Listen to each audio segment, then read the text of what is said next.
All right. Get this show on the road. Mr. Showers, how you doing? How you doing? Alright, so let's get into the basic, try to get the top 10%, and then the rest of the time we'll be focused on the featured arena. There we go, there we go. Jesper, how you doing? I'm doing okay. Just getting started with this craziness for the day.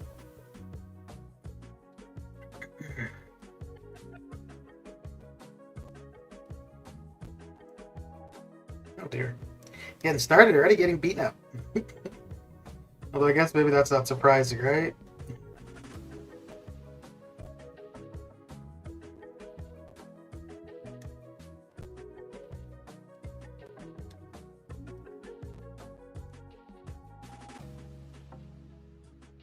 Adam, how you doing? I am doing well. Just getting this arena nonsense on the go. I should have gotten a little bit higher in the basic yesterday, so I wouldn't need to do much of it today. Although I only need about 4 million more to be happy with the basic score, and then the rest of the time will be in the featured. Well, between the featured and summoner trials, I suppose. I do suppose. And we'll have the 6 stars off cooldown in about 20 minutes. So we'll probably do the basic for about 45 minutes to an hour. And then get going with the featured. And overall, for the featured, I should be getting about, I think about 55 million. And we should be good for picking up a 5-star Nimrod.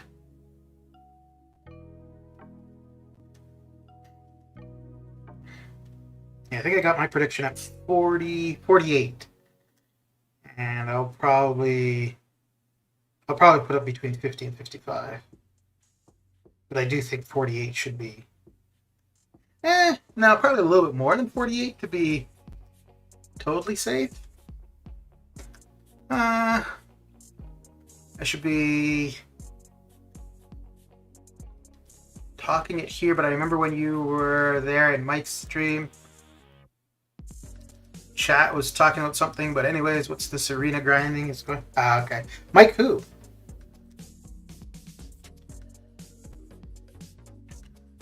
Yeah, going to try to get Nimrod as a 5-star. Main reason for this, for trying to get another 5-star is just to use some tech resources. I'm done trying to add new 5-stars to make the basic grind easier. I was doing that for a while in order, after the cable grind, the 6-star cable basic grind, I wanted to add some 5-stars. Oh, Ilac, okay. I wanted to add some 5-stars so that doing the basic grind would be a little bit easier. And I think between the cable grind to now, I think I ended up adding 7 to 12 5-stars.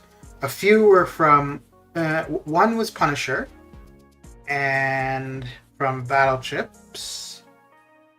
I don't think I opened any new 5-stars actually. So I think majority of it was Arena.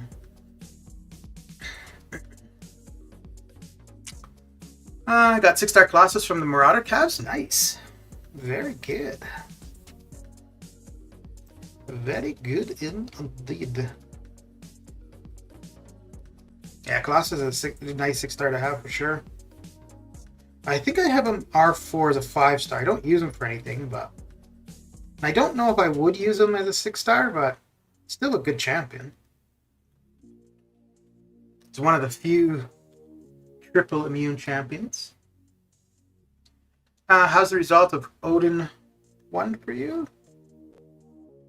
What do you mean? Oh, like the Odin arena? I didn't go for Odin. The first round, I didn't do the basic at all because I was going for Archangel. And then the second round, I just did my normal top 5% in the featured and top 10% in the basic. I'm gonna R2 him next level up. Yeah, absolutely, absolutely. Like a while ago, if I had gotten 6-star Colossus, he would have definitely gone to rank 2, probably rank 3. And now I don't know. Yeah, as it is now, I think I want to take Cable to rank 2, possibly, and maybe White Mags. But that would be a while yet, I think.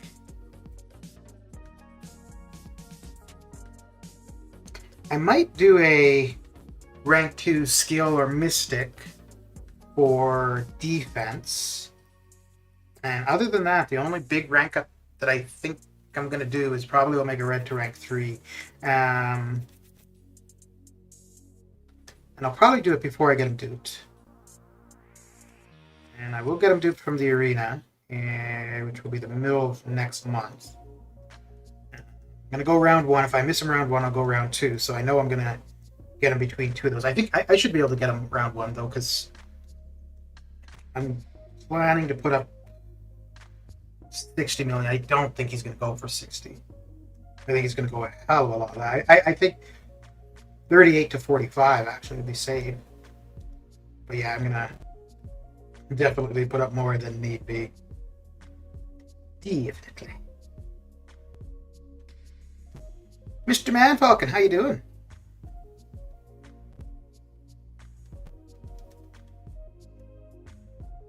How are things coming along?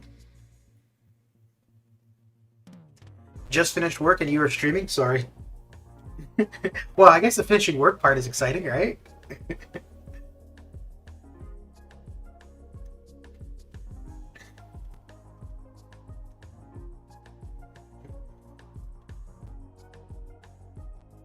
I saw your Savvy Short video converting ISO into gold. I wish if one could share or donate ISOs to a DD1. Yeah. It'd be interesting to see. I don't think they would ever. Well, no. I don't think they would ever have some kind of trading ability in this game. Just because of the issues they've had with, like, fraud and stuff in general. Yeah, I think if you could actually trade things, then people would start trading and, you know. So I would trade somebody ISO, but in exchange I'd want real money or something. Yeah, I don't think Kebab would like that too much. Well, I guess that's the way that's going to have to shape up. How's the job been treating you, man, Falcon?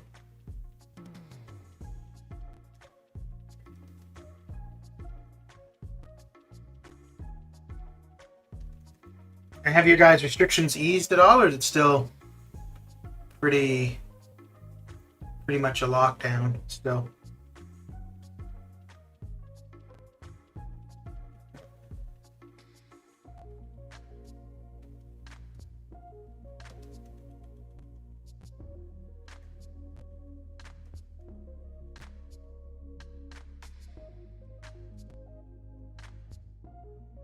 Things are good.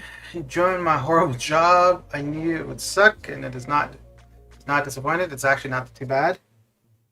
Yeah, I suppose like the physicality of it, once you get used to that, it wouldn't be too bad.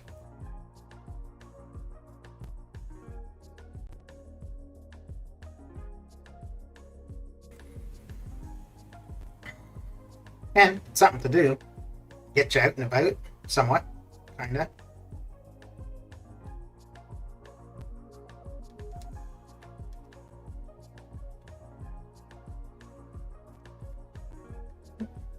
Oh, wait. Uh-oh, I gotta be careful here.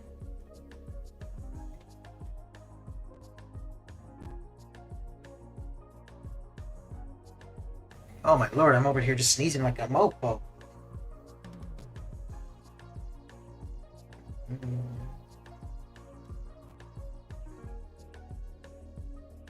Okay. Oh man.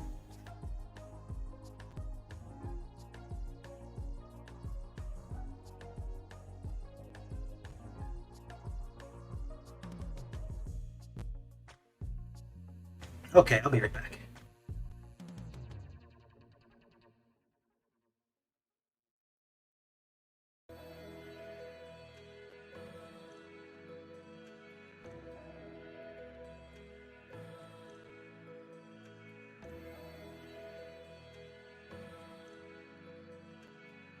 Me first. Sneezing like crazy. Alright.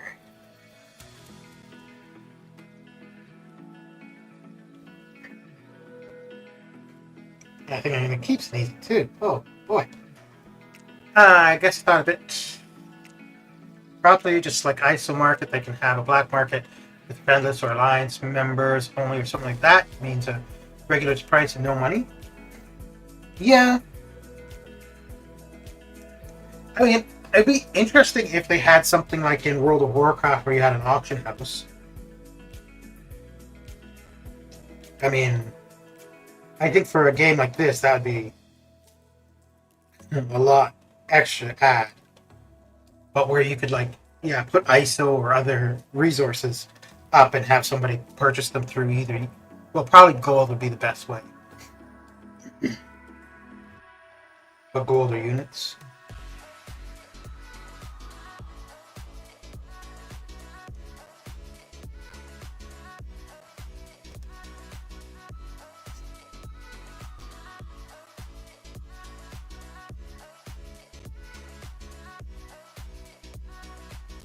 Okay. Only Auckland is in lockdown mode, but with takeaways, drive-through allowed, mandatory masking for the rest of the country, and sign-in is mandatory. Sign-in as in, like, showing proof of vaccination. Norway is completely opening up tomorrow. Okay.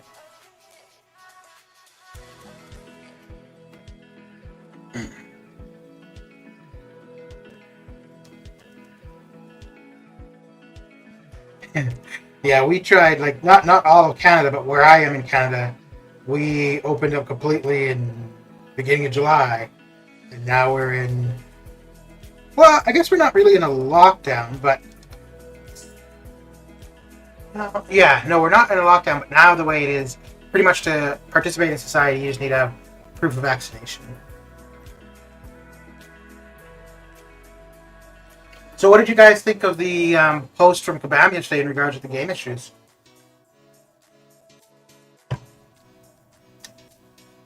And what do you think of them saying that basically they don't see an actual resolution to this until early 2022 to the control issues?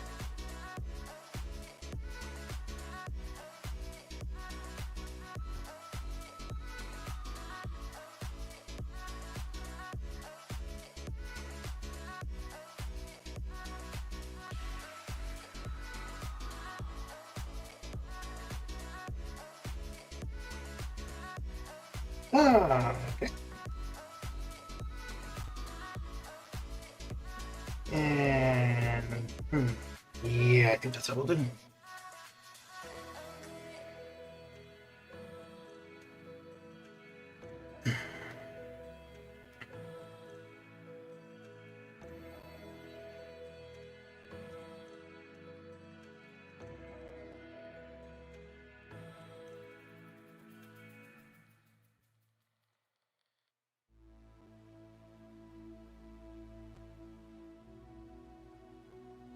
We don't have vaccination rules yet, but some jobs have made it mandatory. Like health workers are being told to get vaccinated to a new job. Yeah, yeah, that's happening in I think most of Canada actually, but one area in particular. I don't know if it's where I am, but one area in Ontario. I think they've got until the beginning of October, and if they're not vaccinated, they lose their job. So currently, I think they had up until the 18th of September that if they weren't, they were going to be suspended from their job, and then they had until the beginning of October, and they would actually lose the job. So, which I don't really know how that's going to work because we've got a shortage of healthcare professionals to begin with. So I don't really know how they're going to justify firing people when, as is, you don't have enough people. I don't need a vaccination just yet since I just had COVID. Okay.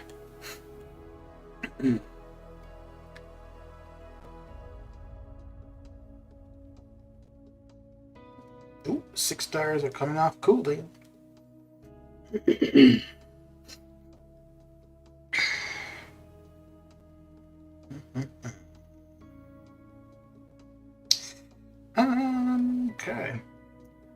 one way, it's too good, grippy thing to do, and on the other hand, it sounds like a rip-off version of what NIA was doing in America to Snowden. Whistleblowed it out. Anyways, just stay rinsed and safe.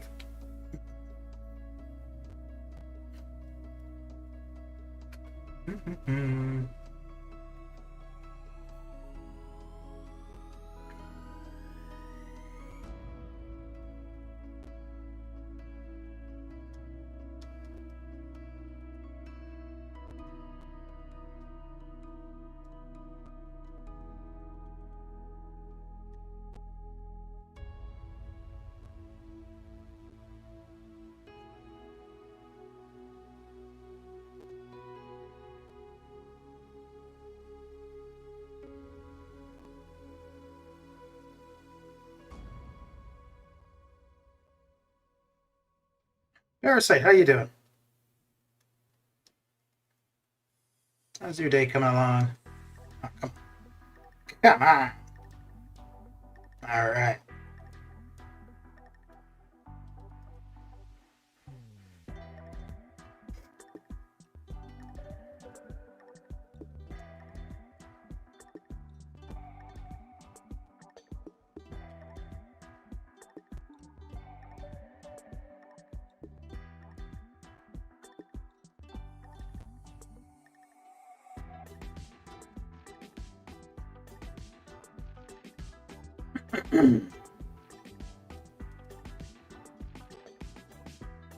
Kind of busy with work the last 2 days, but I suppose that's a good thing.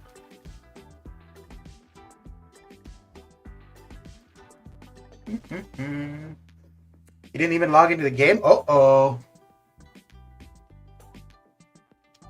I'm doing okay. I've been sneezing the last, 10 minutes. Don't know why.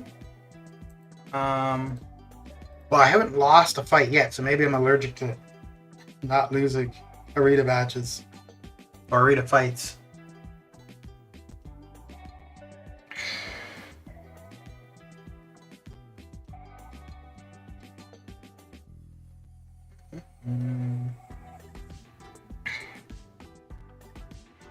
But yeah, just slowly working my way through these arenas.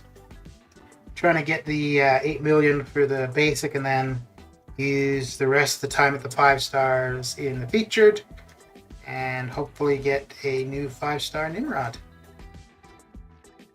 That is the plan.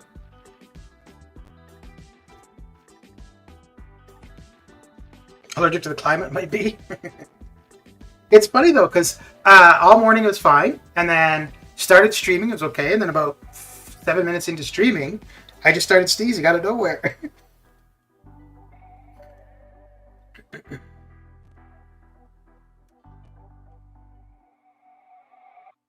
Ah, yes, son of a gun. Yes, son of a gun.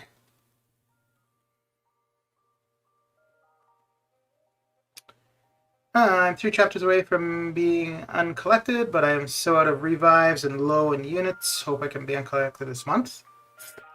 Yeah, well, I mean, there's no rush necessarily. Well, it would be nice to be at a different progression level or progression title before the next set of offers. So before Cyber Weekend, although I mean you got plenty of time before that. But yeah, outside of that, really, I don't think there's any big need to really rush progression titles. Good luck with the grind. Well, thank you. Thank you indeed.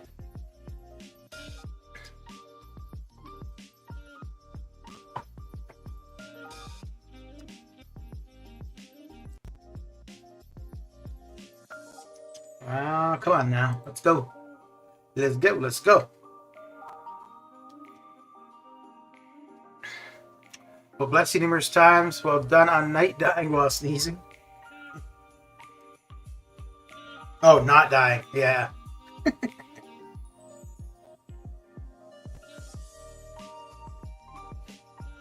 So I just saw a trailer for a movie on Netflix coming out in October called Night Thief.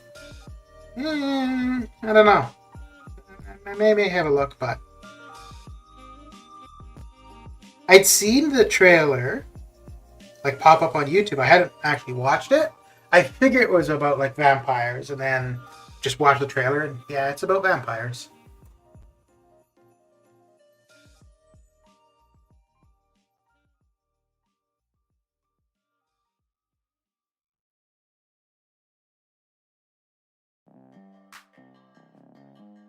I see that once collected, you get good drop rate on arena crystals, daily crystals. It's perks. Yeah.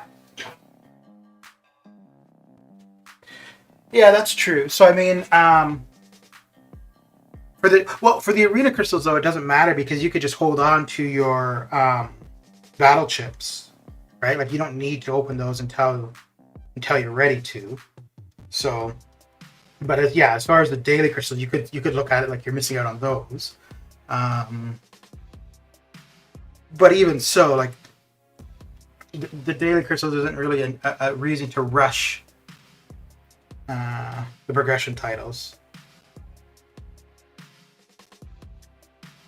because once you get whatever the progression title is you're after, well, you'll be getting those daily crystals regardless. So, has anyone seen Squid Game? I've seen that's another one. I've seen the trailer. I haven't watched it though. So actually, that one I don't know. I have no idea what that one's about at all. Who doesn't love vampire movies? I'm not too big of a fan actually of vampire movies, or well, vampire or zombie stuff. I'll watch them, but it's not really something I'd seek out. As far as vampire, so currently I'm watching the show Van Helsing. I watched it. I thought I watched a lot more of it previously, but I guess previously I must have only seen the first 2 seasons. I'm on season 3 currently, and there's a lot of stuff going on that I just hadn't seen. But I'm quite liking it. But the best vampire movie I think I've ever seen was Dracula Untold. I really enjoyed that. Just gazing at iPhone 13 Pro, top tier tech spec, and then I looked at my PC hardware. I think it was pretty good. Last episode was a bit of a plot twist for Van Helsing. It was you who were saying you watched Van Helsing with your mom, right, Jesper?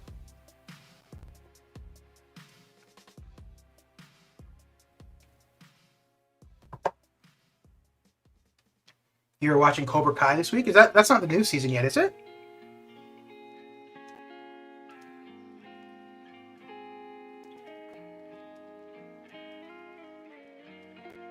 That wasn't you? Okay. Yeah, I know there was somebody, it must have been like about 2 weeks ago, where I was saying I was going to be watching Van Helsing, and somebody was saying that they watched that show with their mom. But it's an old, like, no, I guess it only finished, like, maybe June or July?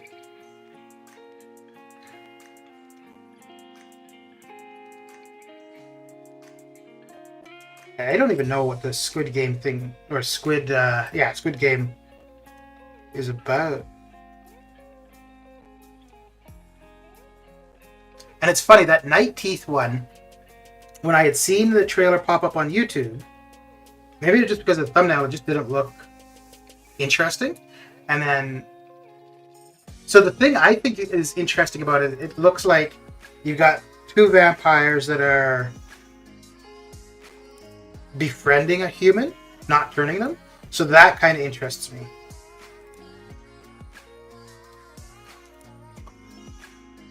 I haven't watched it this week. I had some time to watch. I missed out a lot of series I wanted. Oh, okay. Fair enough. Yeah, I quite like the first season of Cobra Kai. The second and third, I think there's 3. But after the first, I think it's kind of like Stranger Things. After the first season, the novelty kind of wears off. You'll still watch it, but the first introduction of it, it's like, damn, this is good. Batty, how you doing? Although, you know, the one that I didn't find that way was Game of Thrones. The first couple episodes of Game of Thrones, I was like, I don't think I want to watch this. It took me probably about maybe more than halfway through the first season to actually like really get into it.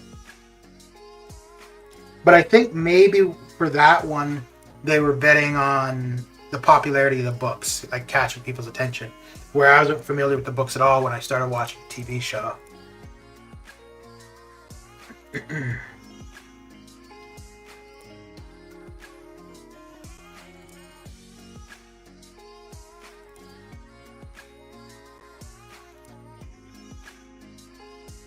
Okay, let me see where I am with the 6 stars.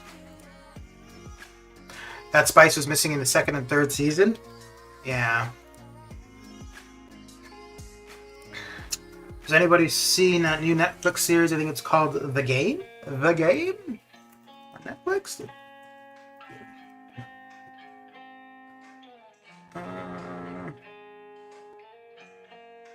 Wait, The Game or Squid Game? Although I don't know if Squid Game is Netflix. But I'm looking up The Game. I don't see... Oh, no. That's a Michael Douglas thing. Let's see. Oh!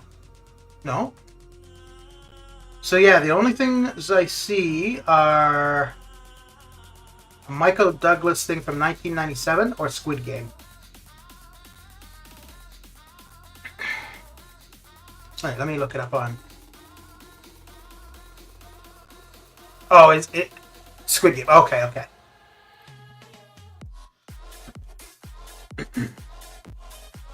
Ooh, I was going to switch over to the 6 stars.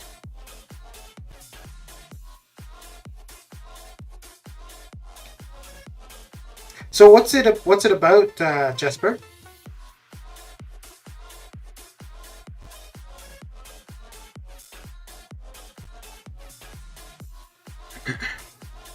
I mean, I guess I could just watch the trailer and know, right?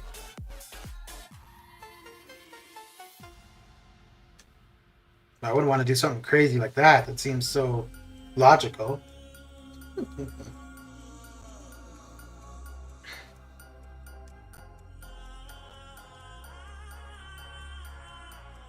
You saw some previews. It looks crazy. Okay. Yeah, I'll have to take a look at the trailer.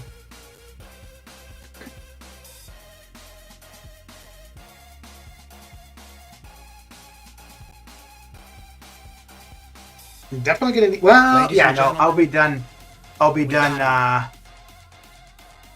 Nico, thank you for the follow.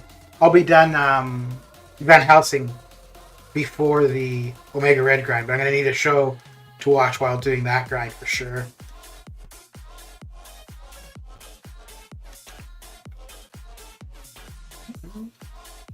How's your day coming along, JJ?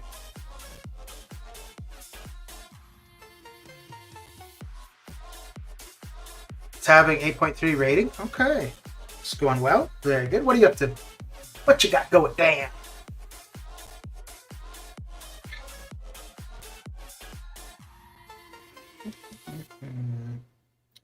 Let me see how many 6 stars we have available. If we've got quite a few. No. We'll keep going with the basic for now. And I guess I could just run those. Yeah, I think I'll probably do this set of 5 stars and then go through whatever 6 stars I have available. Roblox, how you doing?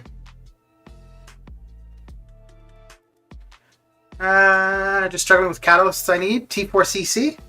Because if that's the... Those could be so annoying, dude. Like, you'll need just 2 of a class. You open a whole bunch, you'll get every class but the 2 you need. Oh my lord. That is so annoying. I've been lucky the last little while, actually. For the most part, it's just been Mutant that I've been looking for. Mutant that I've been looking for and not wanting tech. And I've been doing okay.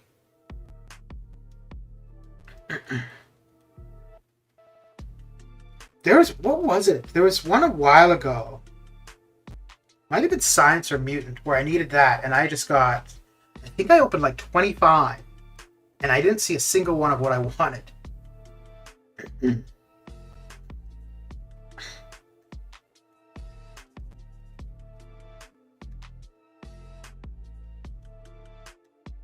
Uh-oh, that was a bad idea. That will be okay. He's unduped, so we don't get stunned when power stick wears off. It's about financially struggling people in Asia get gathered with the chance to win tons of money, but if they lose, they die. So they play old Japanese kids games, and at the end, there's only one. Oh, okay. Huh. One guy that wins all the money. Okay. I see. Mesh, how you doing? So did you see Lord Shadow's 6 exploration rewards opening? I did not. I did not. Today, someone was mentioning my alliance. They opened 14 T4CC and 26 T4CC shards, but couldn't form one mist to keep on it. Yeah, dude, that is so annoying. Watch the trailer and you'll understand more. So that kind of sounds... I haven't watched Parasite, and I downloaded it, so I intended to watch it. But it kind of sounds... Not necessarily the game portion of it, but the comment on socioeconomics, it kind of sounds familiar to Parasite.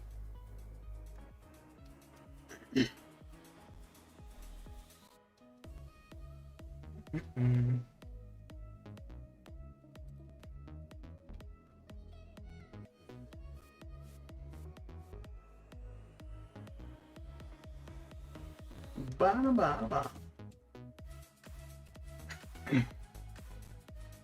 I'm lost at all these acronyms. Well, T4CC is just Tier 4 class catalyst.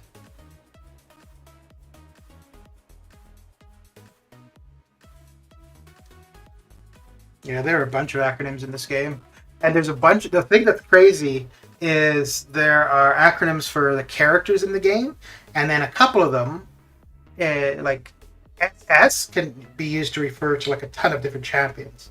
Like you could use it to refer to Symbiote Supreme, Sorcerer Supreme, Stealth Spidey, Stark Spidey, Silver Surfer. So if you ever say, should I rank up SS?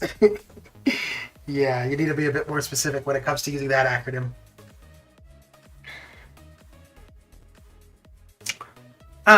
Squid Game I've seen everywhere. Like I went on TikTok and every video. Huh, okay. Oh, that might be what it was for me, Roblox. It might have been Mutant when I was trying to rank up Apocalypse as well, actually. But dude, that was so annoying. And at the time, I was spitting them out one at a time. I don't do that anymore. I just go batches of 10. I think I might be logging off today. I'll try to join evening stream. Need to finish off the project I'm working on. Work calls. All right, Parasite. Well, thanks for coming and hanging out. Okay. Ooh, yeah, I think I'll do that. Yeah. I was testing Strike with Apocalypse Synergy against Elektra. 30 minutes later, I'm at Spidey OG. Huh.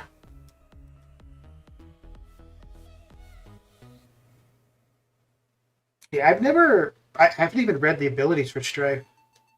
I got the 5-star from Arena just for the Apocalypse Synergy. But yeah, I've never played Strife himself.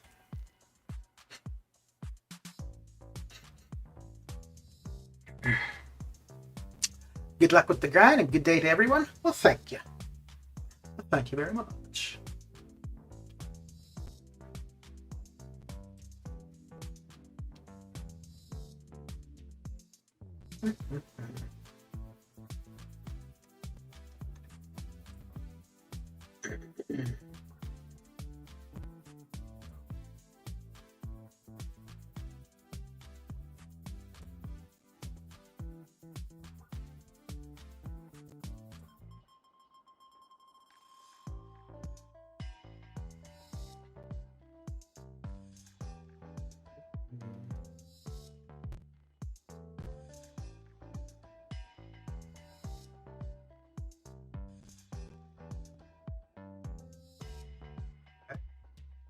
Well, there we go. Opinions on Venom 2 trailer? I think I'm looking forward more to Venom 2 than I am to the Spider-Man movie. And that's, well, that might be like, I think for me it's because there's just been so many of the Spider-Man movies. Now obviously the upcoming one it's not like it's continuing on the story that's been started. But yeah, Spider-Man just really doesn't, the movies really doesn't appeal. Venom I just find more interesting. I mean, there's only been one movie, so.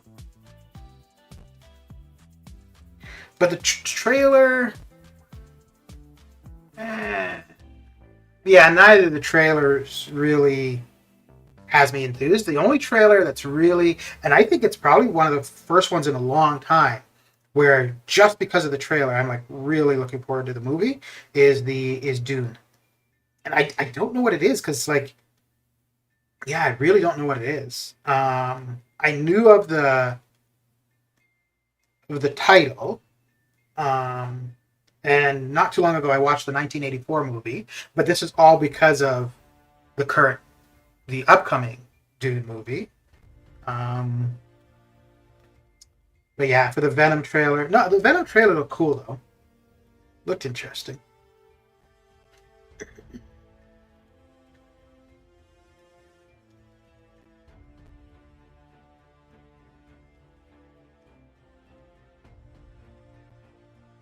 The one I find a little bit strange that's coming out in December, but I don't really see people talking about is Matrix 4.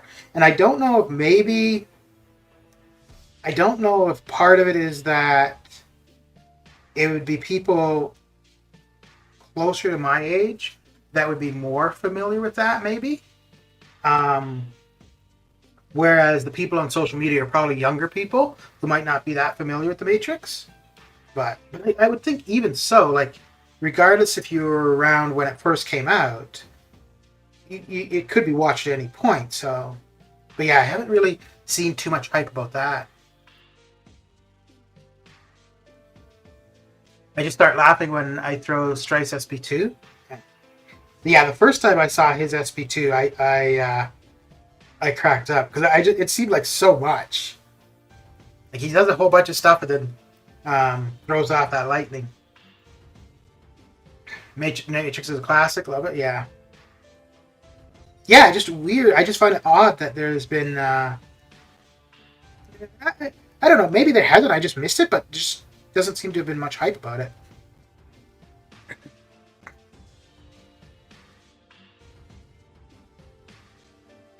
I think the Spider-Man movies already has played out the story too much already.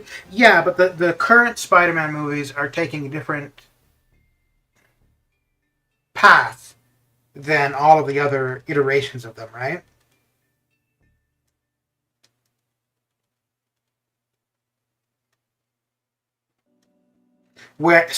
Yeah, I suppose in a sense we kind of know where they're all heading. Well, No Way Home and Far From Home, not necessarily, but with the Venom movies, we don't, just because this is the first time having those as movies.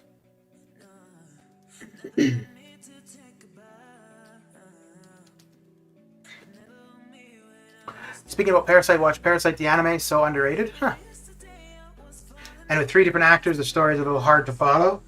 Yeah, because I mean, the first one with Tobey Maguire, ran its course. Then you had the next one where they kind of restarted with Andrew Garfield, and then they didn't really. I don't know if they really restarted with Tom Holland actually. Like it didn't have that feeling of a reboot, kind of.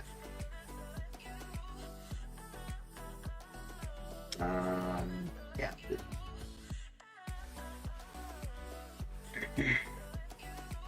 It just doesn't feel like one story which I would like it to be. Yeah.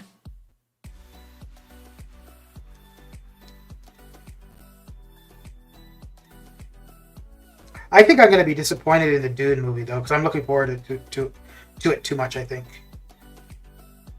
which is one of the reasons I really like the Shang-Chi movie. I didn't have any expectations going into that, and I really liked it. You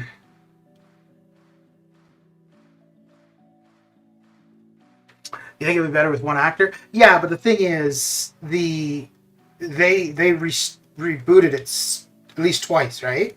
Because when it started with Tobey Maguire, and then it started right from the get go with Andrew Garfield, right? Because after the Tobey Maguire movies were done, and the Andrew Garfield one started, didn't like Uncle Ben die again, right? So if you had continued, you couldn't really have rebooted it with the same actor. It would have just seemed weird, right?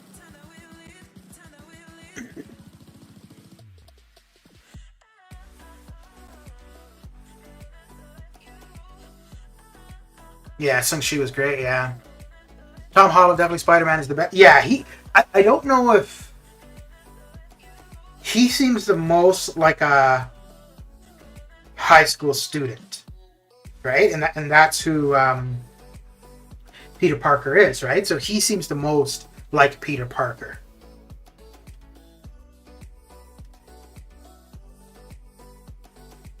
Because really, to be Spider-Man, anybody could be Spider-Man, right? Because you just put them in a suit.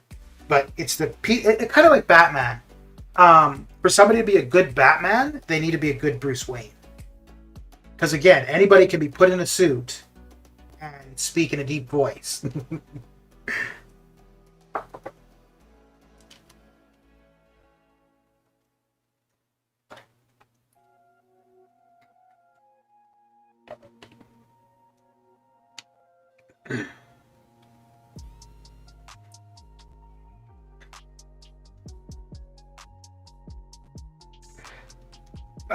I mean, I get it that it's all a business and it's all about making money, but it is kind of annoying sometimes when the decisions that are made in order for them to make money are not necessarily the most entertaining decisions.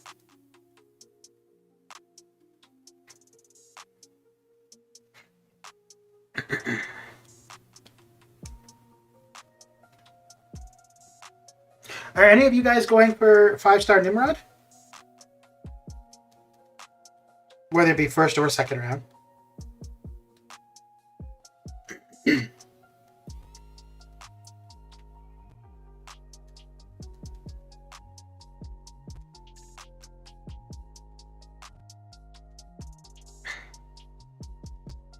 Andrew and Maguire look too old to be high schoolers. They pulled a Riverdale. But it wasn't even their appearance. It was also just who they were, as in. So what I meant with Tom Holland, like just watching him in interviews, like so not even acting, not even the on-screen presence, but just as an individual, he seems more like a high school student. Whereas now the thing is too, both Tobey Maguire and Andrew Garfield were already established actors prior to Spider-Man. Whereas Tom Holland, that's what's kind of made his career, right? So just the enthusiasm and the way, his excitement about playing the character and stuff is just very different. And I think that comes across on screen too.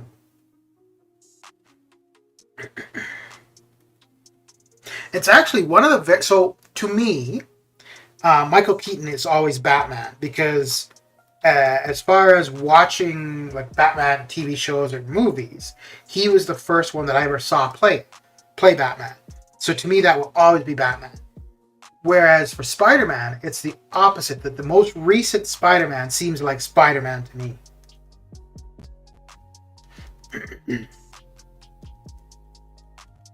Like I could see, so for example, like if I see Michael Keaton in any movie, I always think, oh, there's Bruce Wayne or Batman. And I feel the same way about Tom Holland. Whenever I see him in anything else, I'm like, oh, there's Spider-Man. I watched, what was it called? I gotta, wait, hang on, because that's gonna annoy me that I can't remember the name. And as soon as I see it, Chaos Walking. So I watched Chaos Walking a while ago, and it was with Tom Holland and Daisy Ridley. It was such a bad movie. I think the appeal for it was because of those two actors were in it. Like I don't think even just like knowing the premise of the story, it didn't seem that interesting. I see Christian Bale. I see Batman. Yeah. Yeah. Now, would he have been the first person you saw play as Batman? Adam West will forever be Batman. Wait, how old are you, Man Falcon? Damn, son.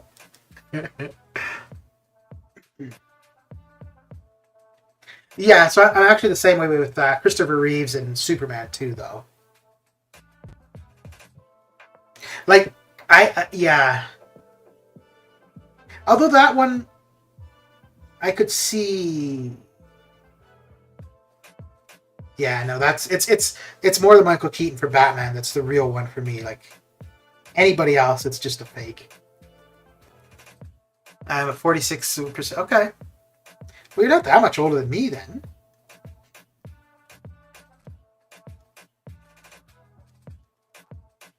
Mm-hmm. Yeah, because Adam West's Batman, that was like in the 60s, wasn't it?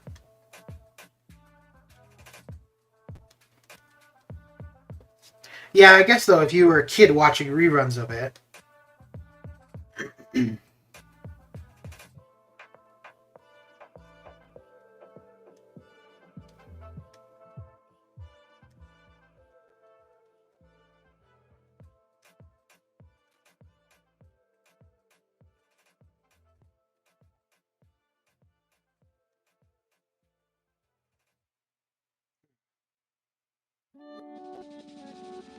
So I don't know if any of you watched the show Lost, but when that was airing, like that was a really popular show, and it was something where like it was kind of like a cultural phenomenon, somewhat like Game of Thrones.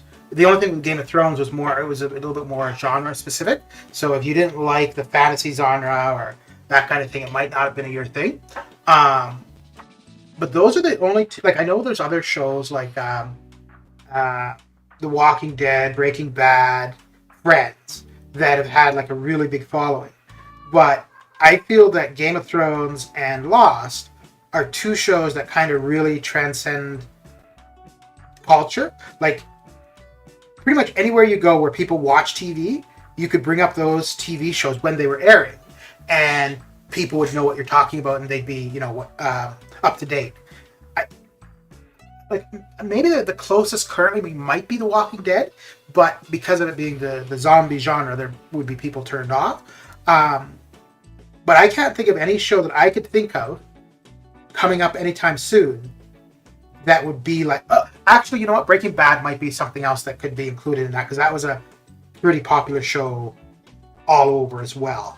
But yeah, I can't think of any show that I know coming up anytime soon that I could see having that kind of reach. Yeah, the only thing with Lost, though, you really had to watch every episode. Otherwise, you get lost. Did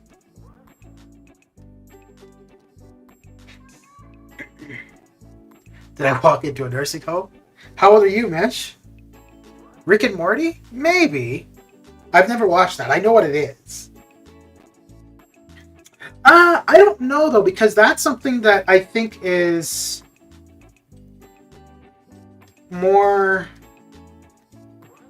Well, because I guess, yeah, because if you say that, then you could also include The Simpsons or South Park. But I think those are more North American specifically. Like, I think if you're in Canada or US, that's like, I don't know.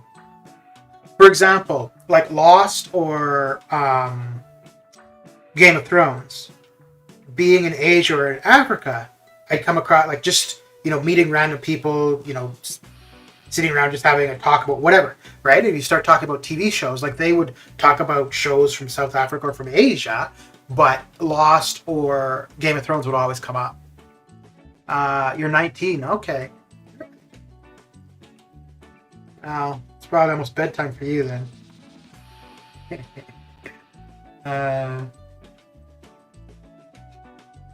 Rick and Morty is everywhere? Okay. Yeah, I won't disagree because like just because it's something I don't watch doesn't mean that it's not a phenomenon. Like, well, I mean, I hear people talk about it a lot, so yeah.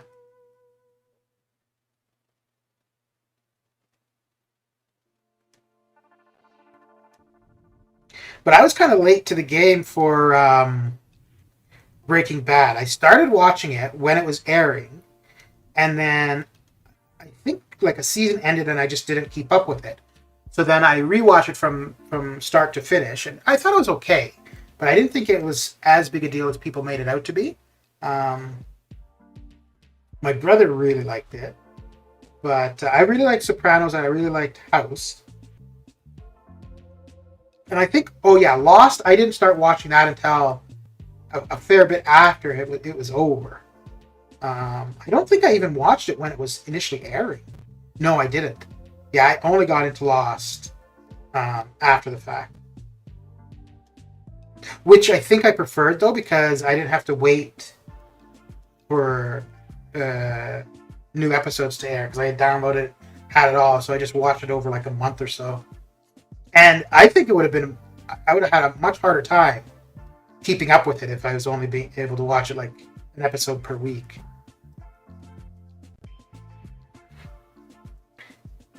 I enjoyed Rick and Morty, really enjoyed Rick as a character. You know what? Maybe that's going to be the next thing I'm going to look into. I think I have most of it downloaded. No, I wasn't saying that it is only North America, but no, I was more saying like for South Park or The Simpsons. But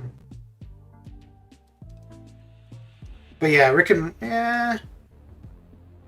well, then again, I guess to be fair, since Rick and Morty has been a thing, I haven't been anywhere. Whereas when Game of Thrones was airing, I was traveling, and like Lost would come up in, just as TV shows that people liked it previously, kind of thing. Don't forget to take your pills, Grandpa. Wow. Okay. Let's see how it is. Kids nowadays, no respect for their elders. All right, let me see if I do have Rick and Morty. Oh, no, I don't. Okay, well, I have to remember after this to look at downloading that. Huh. Interesting. I have a bunch of animated TV series that I haven't watched that at some point I might.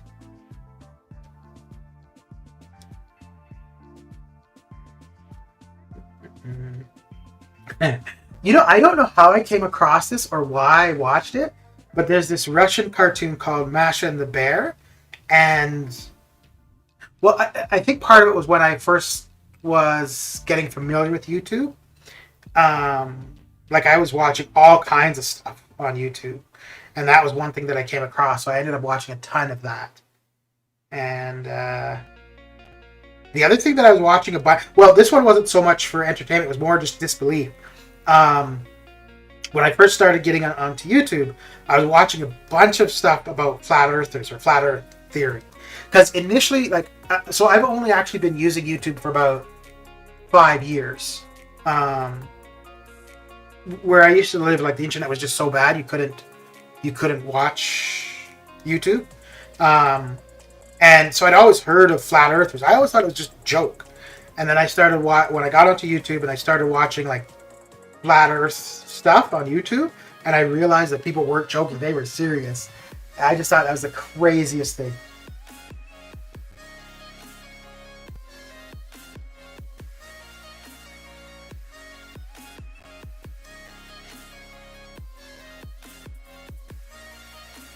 So there's supposed to be a live action of Rick and Morty too, right?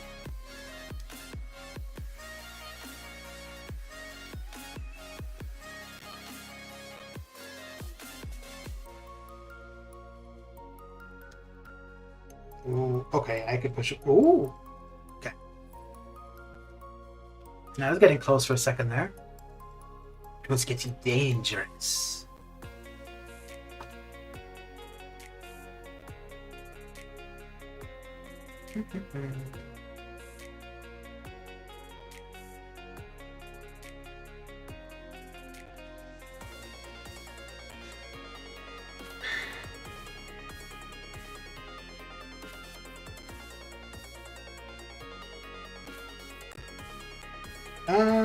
Yeah, I guess that will have to do.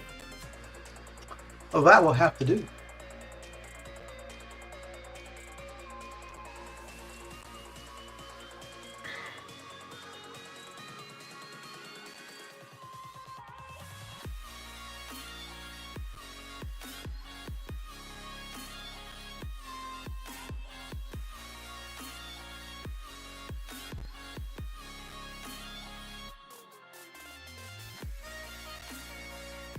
What's a meme?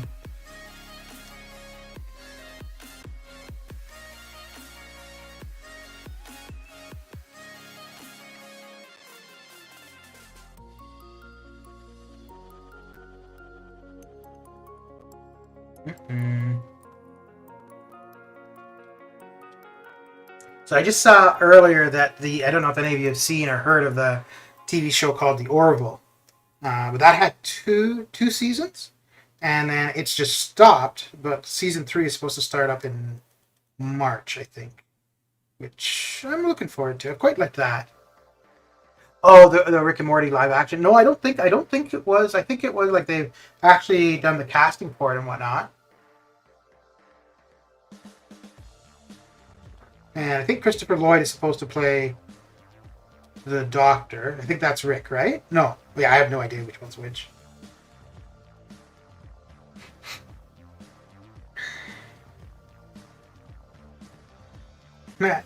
So once I'm done Van Helsing, I'll probably start watching Rick and Morty. And probably after watching it for a while, you'll find that, when I start streaming, I'll be talking about that a ton.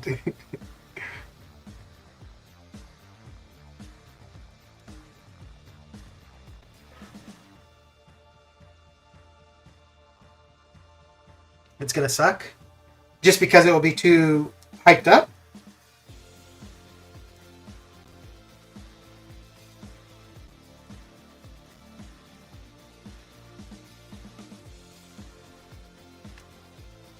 Lexus, how you doing?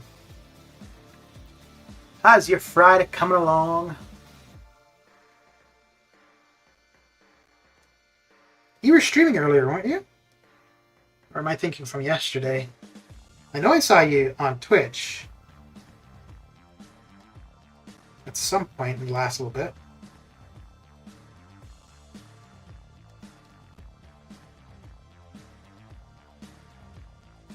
It's going to be FX heavy, which is not going to look good.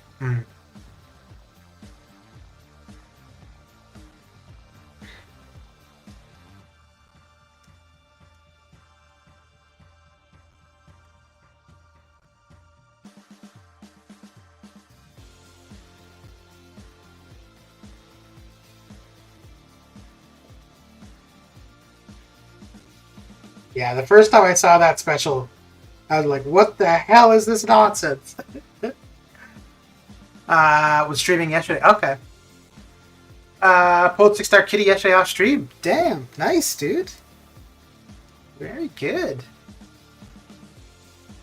By heavy, I mean heavy. Okay. Cartoons are better than live action. Imagine a live action South Park or Simpsons. Wasn't there a live action Simpsons?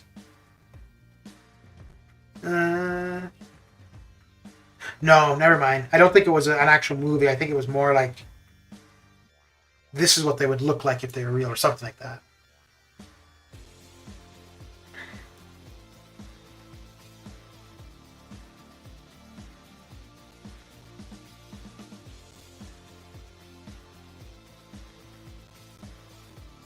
Simpsons live action, though, that wouldn't be too crazy because, I mean, there's not like The Simpsons is really just a sitcom with cartoons.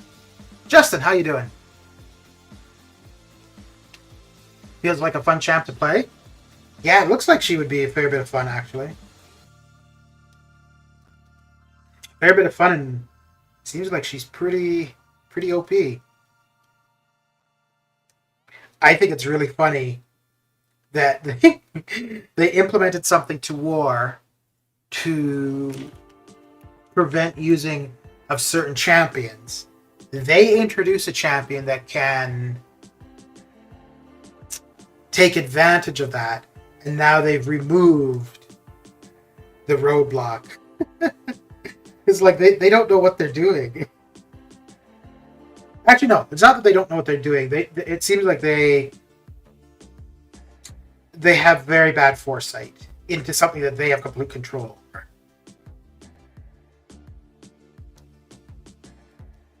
Anyways, gotta go. All right, Mesh, thanks for coming and hanging out. Have a good one.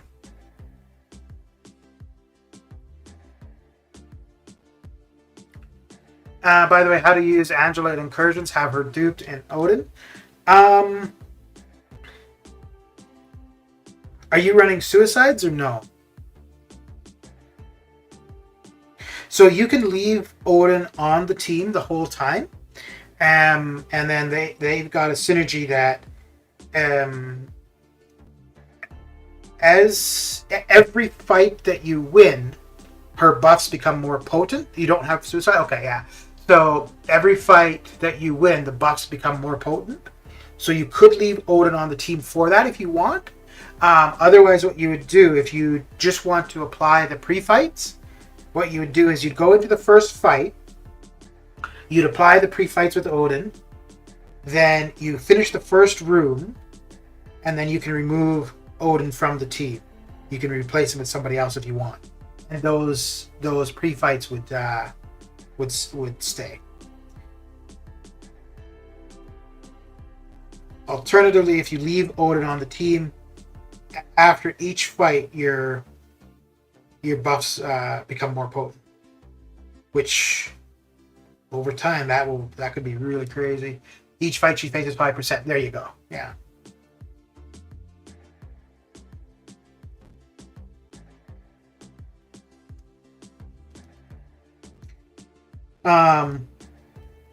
But yeah, I wanted her duped mainly because I'm running suicides, and if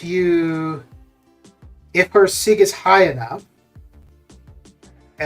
each buff she has decreases the amount of time that debuffs stay on her. And so once you have her at a certain sig, you only need 4 buffs, and basically the bleed from suicide will just never apply. No, the potency doesn't still increase without Odin. You need Odin for the potency to increase. So that's why I was asking if you were running suicides. So if you're not running suicides, you could leave Odin on the team. Now in my case, because I am running suicides, and this was the reason I wanted her duped, was I'll have Odin on the team, I'll apply the pre-fights. So that means now with suicides, she'll only end up with the poison at the beginning of the fight. Then in the second room, I'll remove Odin and I'll bring either DPX or Nick Fury. And Nick Fury and DPX have a synergy where they will drop off or allow you to shrug off a bleed, poison, shock, or incinerate, I believe. So because of the Odin pre-fights, she's going to already drop off or never have the bleed applied, which means she'll only have the poison. Then because of the DPX and Nick synergy, the poison is removed, meaning you have the benefit of suicides, you don't have the detriment of the bleed and the poison. Now you'll still take recoil damage, however, as you take damage, you end up with a regen from her, which overall the recoil ends up not being as detrimental. Yeah, and I tried it once in Sector 7, and yeah, I quite liked it. And one of the reasons why I wanted to do this with Angela was when you consider all of the different buffs and hacks you pick up through incursions, she benefits from so many of them. Because there's ones to enhance your armor up, your armor break, your fury, your precision, and then if you get buff cornucopia, that's crazy. The only ones that wouldn't benefit her are for bleed or poison, like that, or degen, that will increase that potency. However, with Nick or a duped DPX, if you're picking up the bleed hacks, well, that's going to benefit Nick or DPX. So yeah, the potency thing though, that's just through the synergy. So yeah, you need that actual synergy partner for that to apply.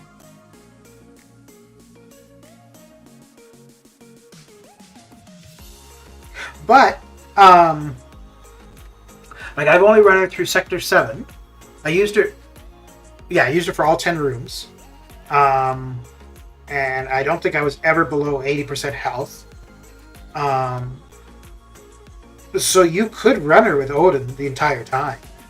You wouldn't use Odin necessarily, but yeah. Like if you're not running suicide, so you don't need Oh, so the benefit of having the poison drop off as well. So having a poison on you, it decreases the effectiveness of healing or any regen. So once you have that poison removed, you get the full benefit of any regen that she would have. By the way, got Odin after I put up 29 million for her. Got 220 per spot. Nice. Very good.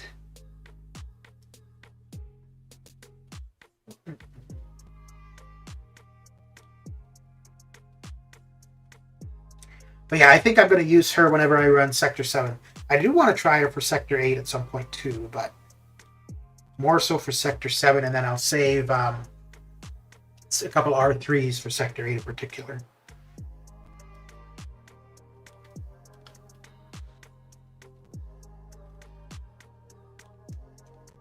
But I think at R2, she's absolutely fine for Sector 7. She'd be fine for Sector 8 as well, but I just prefer using R3s for Sector 8.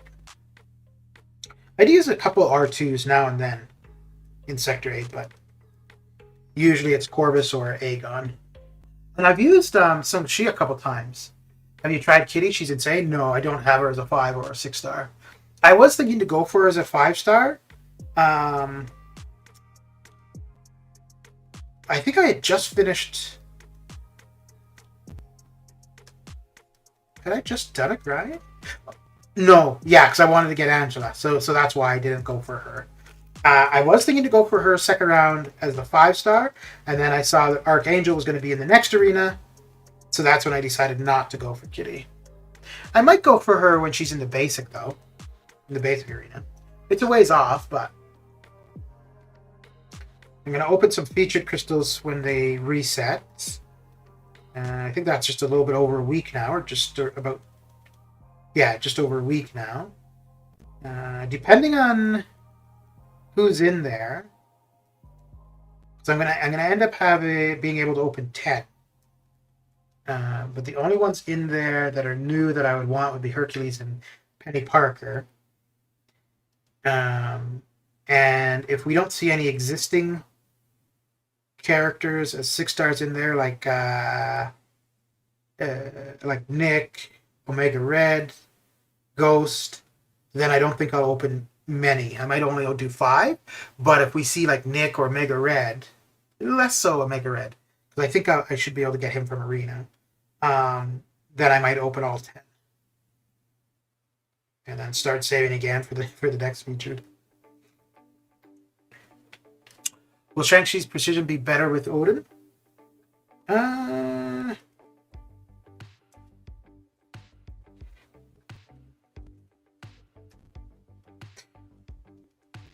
So long as it's not... I don't know if he gets a precision buff on him, though.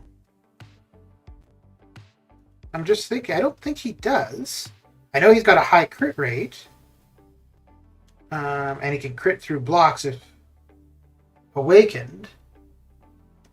So I don't think... I don't... It's not going to hurt. So... But yeah, I don't think that he gets a precision buff from any of the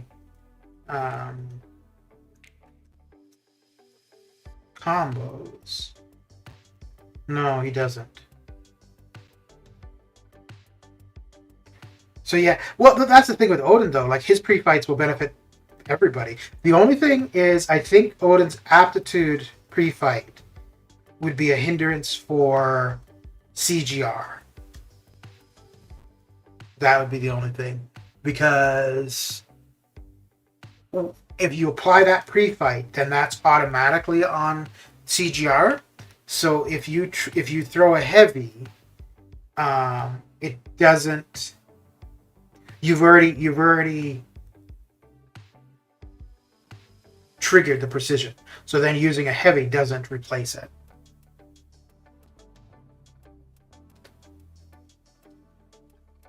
It's a synergy, but I did Arena with him.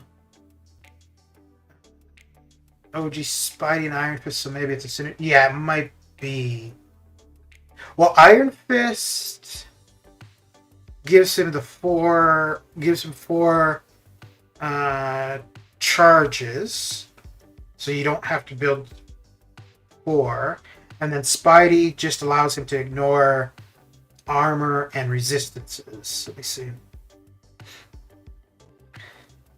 Because I think that the Spidey one overall is more beneficial in the long run.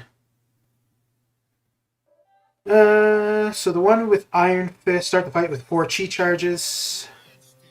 The one with Spidey, critical hits, bypass, 20% of armor and resistances. Yeah, so I think that the Spidey one is more beneficial. If you're in for a short fight, then the Iron Fist one is good. But if you're doing a longer fight, it's not as beneficial because a longer fight, 4 chi charges is not a big deal. You're going to get that throughout the fight. But the one with Spidey, because that's going to be for the entirety of the fight, yeah, I think it's much more beneficial. Now 9000, how you doing? You're triggered. Uh-oh. Ruh-roh. Oh, crap. I just realized, did I get tech combat done? Yes, I did. Whew. Okay. Yeah, because you need 27,000, right? Yeah. Good. Good. Oh, mutant combat. Okay. What do we have coming up for the Alliance item use? All right. I'm just jealous looking at that Sung-Shi. He's my favorite champion. Yeah, he's a lot of fun to play. So I got him from Arena. Did I finish the R5s? Yes, I did. So I got him from Arena, and initially I wasn't intending to go for him at all. I was considering it just because it was the first time that 6 stars were available in Arena. So I wanted to do it just as a challenge to myself to see if I could put up enough points to get a 6 star. And then I opened 2 or 3. No, I think it was the early access, so it was 5 of the featured Sung-Shi crystals, and I got him as a 5 star. And I tried him out a little bit as a 5 star, and I quite liked him. And so that's what made me decide to go for him as a 6 star. And I'm really glad I did. I haven't used him in a ton of story content. Did I get him? No, I got him before 7.2 came out. But I didn't use him in 7.2. I've used him a fair bit for Map 7 AQ. I used him a little bit in Incursions. I've taken him into war a couple times. And then I use him a ton for farming. And I find him so good farming energy refills or revives. He's fine to farm health pots from ROL. He's just not the fastest. If you build up the chi charges probably to about 22, 25, and then use your L2, pretty much every fight is done. The only problem with doing that is you're going to have an L3 before you get that many charges, so you have to go through at least one L3 rotation. That could be a case where the Iron Fist synergy might be useful, but I don't think... No, because you're going to be at about... Yeah, you're going to be at about 15 chi charges by the time you get to your first L2. So that would get you to 19. So you're still going to be at an L3 before you... Yeah.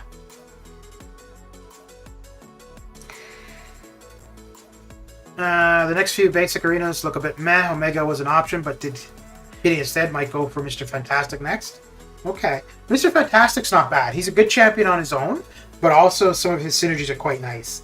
The one with Doc Ock or She-Hulk is pretty decent.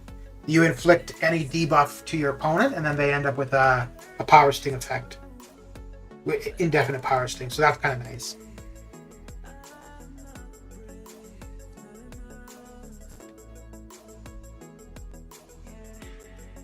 Yeah, I'm not going for anybody else from the basic until Omega Red. And I think the only 6-star I could see going for as a featured would be Nick. I don't think I would go for Ghost. I don't think I'd go to Dupe Her. And I'm not even certain I would go to Dupe Nick either. But he would be the most likely one that I would try to do from a featured arena.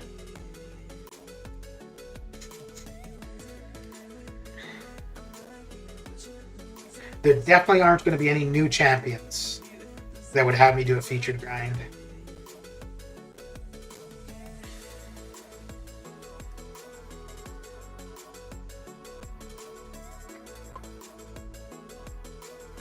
Saw BG's 1 week challenge, and that made me want him for Mr. Fantastic.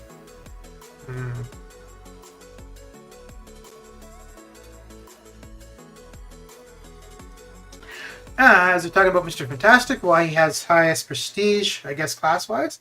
I think he's high, but I think for science, I think Immortal Abomination is the highest prestige. Let's have a quick look. Let us have a look. Oh, no, wrong thing. Come on, man. There we go.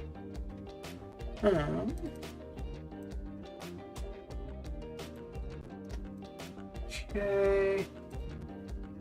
Let's go to prestige. For science at R3. Oh yeah, that's right. The Overseer is top prestige for science as an R3, as an R4. Yeah, the Overseer is still the top. Abomination was, but he's second. Mr. Fantastic is high for science, but not the highest. So 6th science overall. 13.6. Let's see what he is for R4. Actually, you know what? R4 doesn't really matter because that's not going to be that applicable anytime too soon for anybody. Yeah, so Mr. Fantastic isn't in the top 15. This is the thing I find interesting. So, which I think Nimrod is going to go kind of high. So at R3 he's 7th overall, and then at R4 he's 6th overall. But that's because Sunspot drops out. So currently at R3 Sunspot is second, and then at R4 Sunspot is not even top 15. So yeah, I think Nimrod is going to go pretty high. Decent champion, and then, you know, pretty high prestige. Okay. I saw that data from a few months back. Yeah. Yeah, I think Mr. Fantastic was the highest science prestige for a while, and then iBomb came along, and then Overseer came along.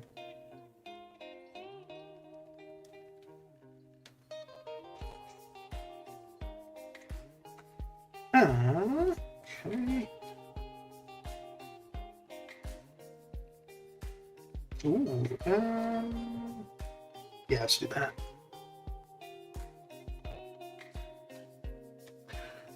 Command releasing really high prestige champs this year. Like, literally everyone is high prestige. I think they realize that the people spending the big amounts of money in the game are looking for prestige. So whether it be through Arena or buying crystals, that's the way to get those people to spend.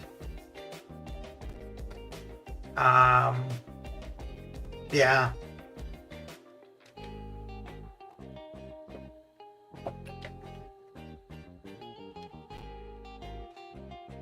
But initially, when Nimrod first came out, on Aunt May, it was looking that he was going to be top prestige overall.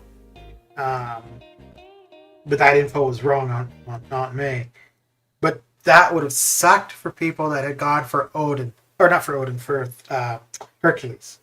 Because people went for Hercules because he's a good champion, but also because of that prestige.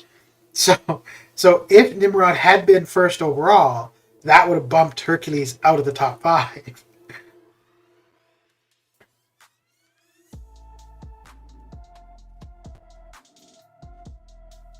The one I thought was kind of funny was the Overseer, because he actually went pretty high in Arena, and he's not that good of a champion, so he went high in Arena pretty much just because of prestige.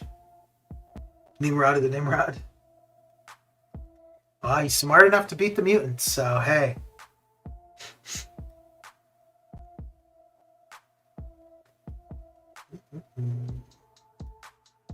Hi.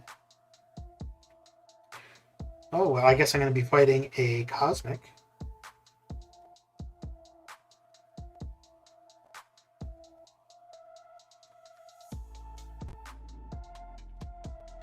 Who do you think is more broken, Hercules, Shang-Chi, or Kitty? Kitty. And the reason why I'm saying that is because they're changing the game to accommodate her. Hercules, they made a change to Hercules. Shang-Chi, they did one quick change to Shang-Chi where he could get a indefinite stun. Well, not an indefinite, but just continually like a stun lock on the opponent. So they changed that, which actually ended up being a really my lord, really easy change. But yeah, I would say Kitty, because if they're going to make changes to the way the game functions to accommodate a character, that would suggest that there's... And the reason they're doing it that way, because they don't want to change the character, because they know people would be pissed. Broken, like meta change and broken? Yeah, Kitty. So they introduced the true focus node in War to offset Ghost and Quake, which ended up impacting many other characters. Then Kitty comes along, she benefits from true focus, so now they've removed true focus. So yeah, I think anytime that you see them making changes to the game because of a character, that suggests that that character is definitely overpowered. They did the same thing with Blade, with War, like quite a while ago, where the entirety of the War season, everybody defensively was bleed immune, and then they also changed. Well, they didn't change because this is the way they were introduced, but the tags of some characters that were introduced to the game for Cull, Proxima. It was irrelevant for Ebony Maw, but rather than being villains, they changed them to be Thanos' army. What does meta mean? I think it means like the dominating factor. But an actual definition of what it is in games, I don't know. Even though people always use that term, but I do not know what it means. But I think it means like basically the... not necessarily the... like the dominating attributes of where a game is at that point in time. So in this case, attributes being the specific champions. Like in World of Warcraft, the meta would be, you know, a type of tank or a type of healer or whatever kind of thing.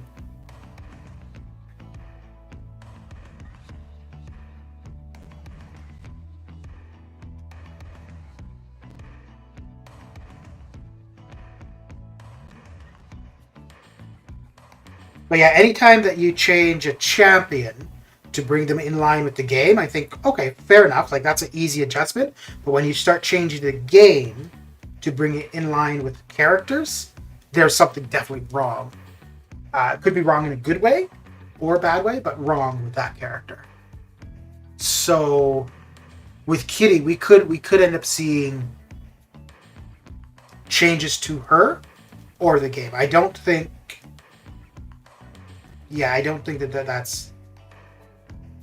that's it for her.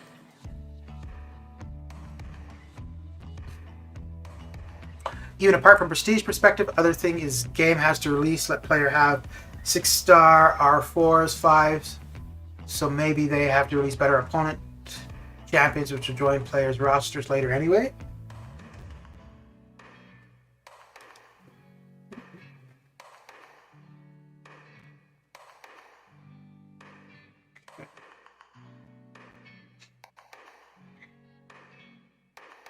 Wow, that's quite a few crashes. Jeez.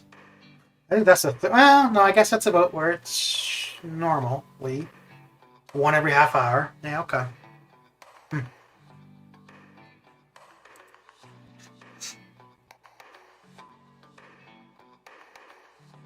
Yeah, I don't know if you asked that, what the term meta means. I don't know if you would ever find a consistent answer.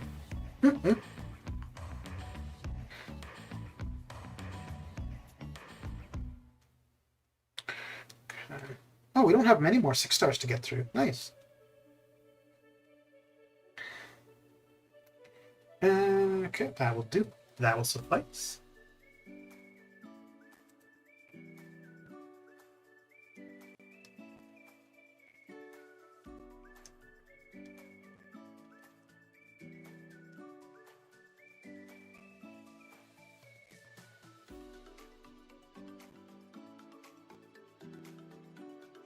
I think it's just a catchphrase to make people sound smarty pants. No, because when the term is used, so that's the thing with it, right? Like, I don't think anybody could necessarily give us a universal definition, but we all know what somebody is referring to when they use the term.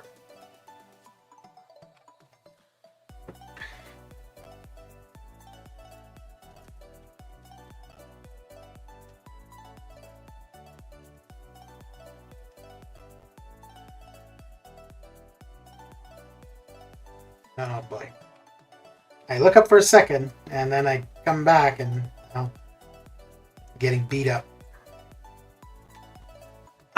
Literally taking a break from Arena for some time after overdoing it for Kitty and Odin. Yeah, I don't blame you, dude. I don't blame you at all. I went 3 weeks in a row of getting champions, and I found that to be a bit much. And that's why I didn't go for Kitty, because I decided I was going to go for Archangel, and I was going for Angela at the time. But yeah, I find going for one champion after the other is pretty tough. It's funny too, because if I'm not going for a champion, I'm just doing my regular 10% and 5% for Arena, I find it so much more laid back.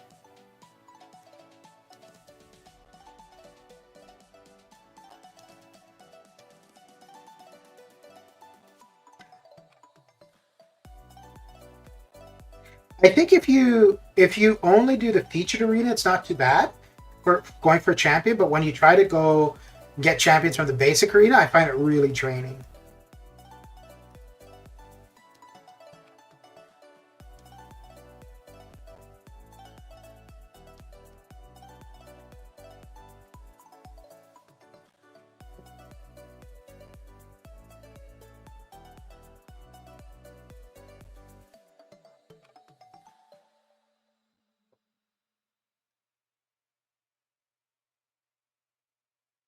But I think as far as targeting a champ, I think the easiest thing arena-wise is 5 stars from the featured. It's not too bad at all.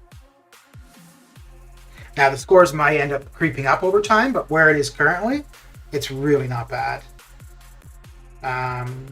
So for the most part, for the featured arena, I'm usually putting up. Well, now I'm at 29 million. It was 28, but that's increased over time. But basically, just doubling that will get me the 5-star champion. So, well, at this point now, it's total of 58, but it used to be 56 million, and I was good.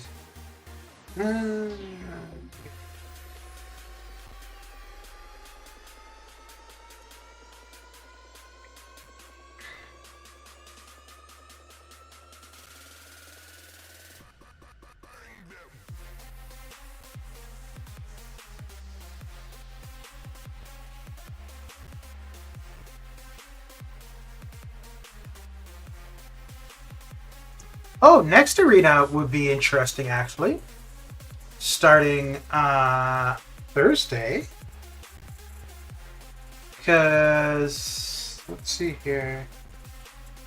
Yeah, I don't know who will be in the basic, and I don't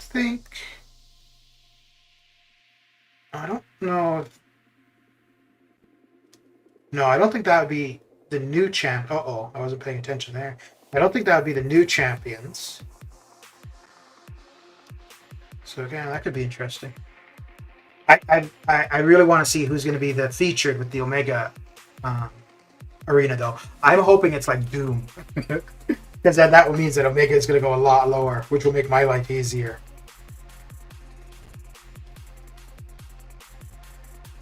No, that one actually might be. Yeah, that would probably be one of the new champ. No, because that's the middle of the month. No, yeah, that should be one of the new champions. That should be the second new champion. Yeah. So yeah, that means that Omega should go not too high.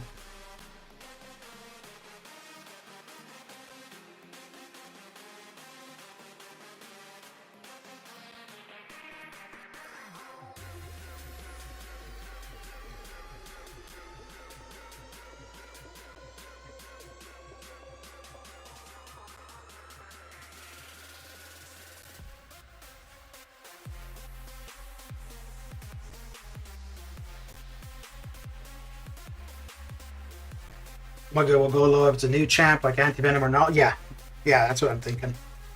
I think for Omega, it's going to basically be people like myself that are just trying to get him duped. Either that or people that have a Mutant Awakening gem might go for him. Maybe not, though, because he needs such high sig. So it's a pretty big investment. He's an older champion. I want him because I like him. And I also think he's still quite good for war, even though I don't do war. Or I do war currently, even though I don't like war. But I could also see using him for Cav EQ. And I think I'm going to R3 him, though.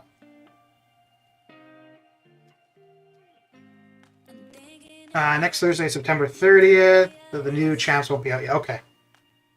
Yeah, so then... Yeah, so I don't... Because the... Time-wise, who was in the featured 6 months ago, was the buffed champion. So there was 3, like it was a pick your champion. And I don't think that's what we're going to see in the basics. So it could be Doom. No, I want Doom to be there when it's Omega Red in the basic. But I think when Omega Red is in the basic, it's going to be, it's going to be one of the new champions in the featured.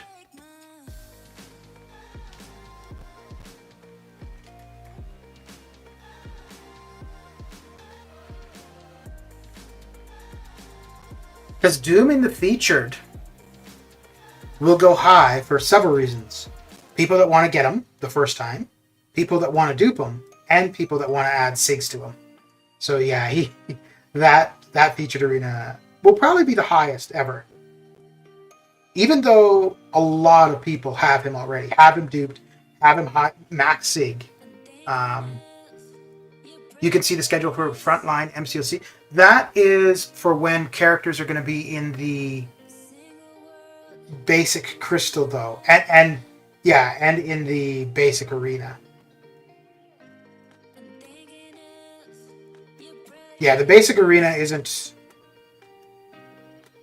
Oh, hang on. So does the Frontline one have who's in the basic next Thursday?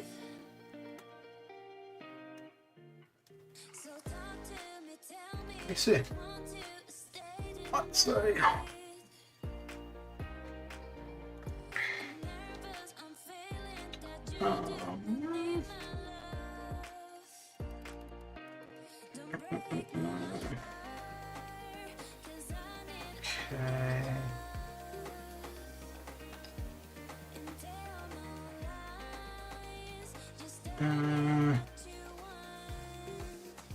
Mr. Buddy, how you doing? He posted it on 28th of August. Okay. New seat in vid, grinding for 6-star Doom. It's 2,000 units.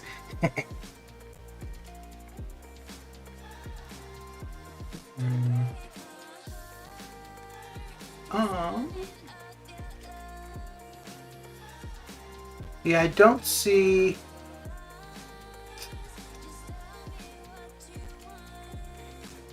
Yeah, I don't see there's anything on Frontline for the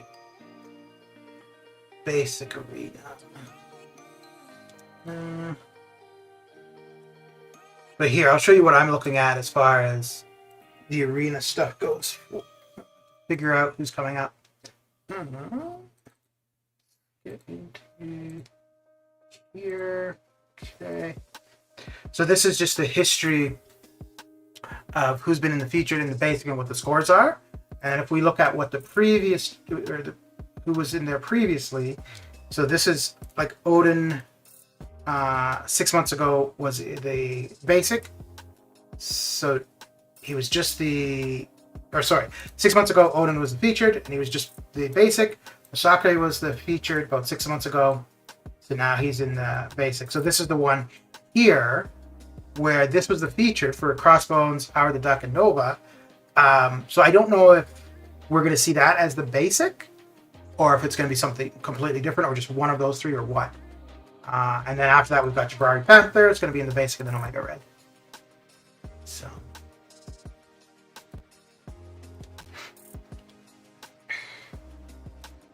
What are you up to, Mr. Lee? What you got going down? Ooh, I'll be right back.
And back I am. I am back. Playing around in Labyrinth with Kitty. Okay, how's that going so far?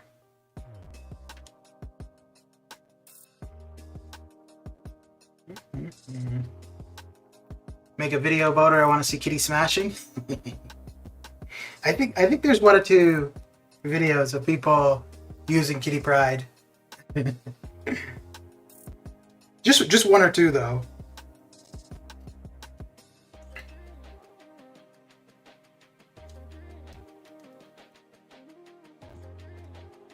So with their announcement about True Focus being removed, and then them also adding on about the banning of champions in war, I'm thinking that the True Focus node is gone for good from war.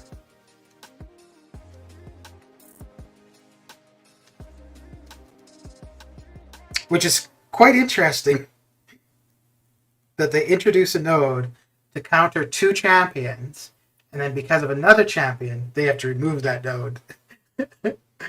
Oh,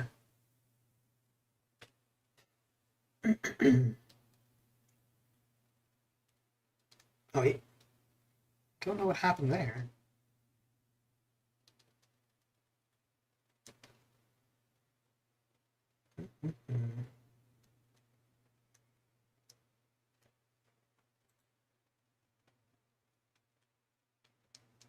Okay.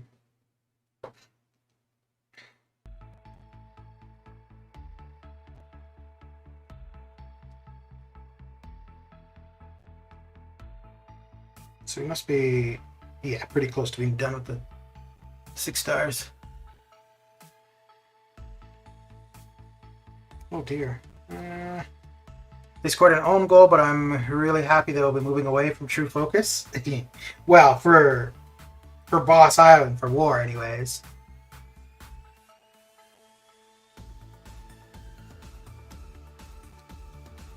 If the banning system comes, I don't think Kitty will be there as she's still a new champion. Well, they didn't really give much information on it, and there were some questions about it after the fact.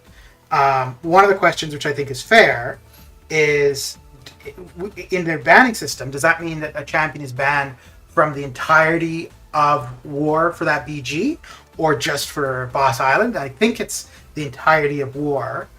And I don't think that they would have, which is going to be interesting, but I don't think that they would have it that, you know, if a champion has to be in the game for a certain period of time for you to be able to ban them. I think it's going to simply be you can ban any champion you want. It's only for the offensive portion, not for defensive. So you'll still be able to place any defender. But I think what it would mean is that you could place Avengers, Tech, Mutants freely, and then ban Corvus from the attacker side. She's wrecking Labyrinth by herself. I'm looking to go for Electro solo. Mr. Shadow, how you doing? How's your Friday coming along? What you been up to? I think it will force them to come up with other ideas to counter Ghost and Quake. Yeah. Well, yeah. Yeah. And I think if they want to counter specific champions, I think just making a node where you can't use Ghost here, you can't use Quake here, you can't use whoever it is. I think doing something like that rather than something like True Focus, which I can't believe after 7 years they only now realize that, you know, trying to impede one or two champions has a much greater impact. But yeah, I hope that they go and target specific characters that they don't want to use in places. But I don't know overall how good that is. Because it's like, well, we introduce a champion, then we decide we don't want that champion used as much. I don't know, that just doesn't feel good. Working on a movie type montage. Oh, very good. Very good.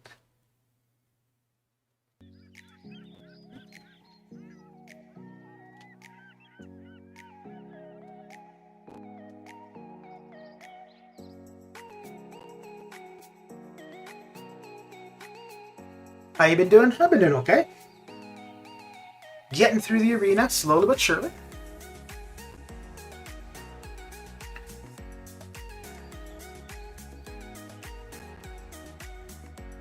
The grind is, I think I'm on pace for where I want to be, but it feels kind of slow.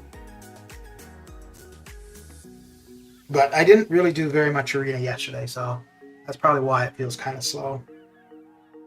I was not feeling into it yesterday at all.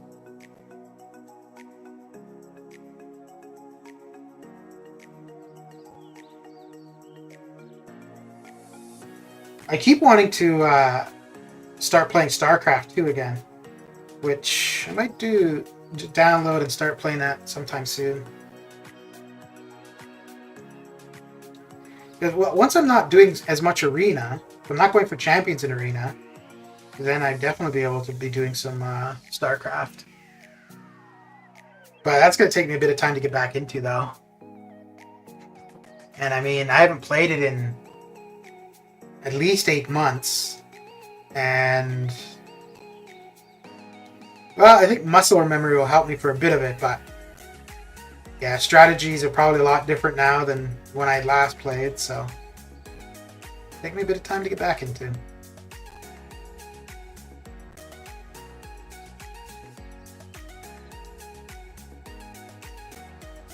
It's funny too, because for some reason, like, even when I was playing it, like I play several matches of StarCraft and then go watch TV or whatever, and then I would just have an urge to play it, and I'm starting to feel that way again. It's weird.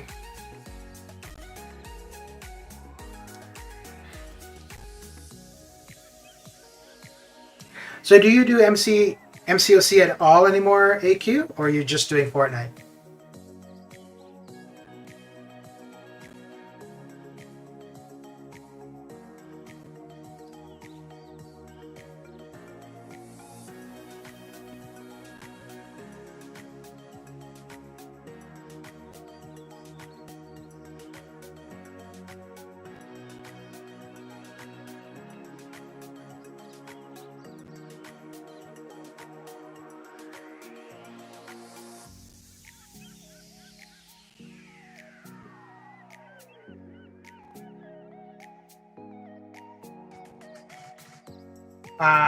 Just Fortnite and Modern Warfare, plus lots of editing. Okay.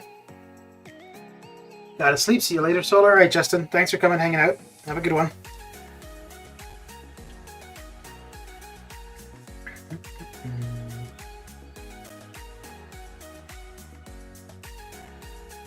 So if you're doing editing AQ, do you just edit a bunch, upload them, and then schedule them to go public? Or do you record, edit, and then publish right away. Because I used to, for crystal openings, I would record the opening, edit, upload, and then it's good. It's done. And now what I do a bunch of openings at one time, record it, split it up into multiple, like 1-minute videos, and then schedule them to go public over time.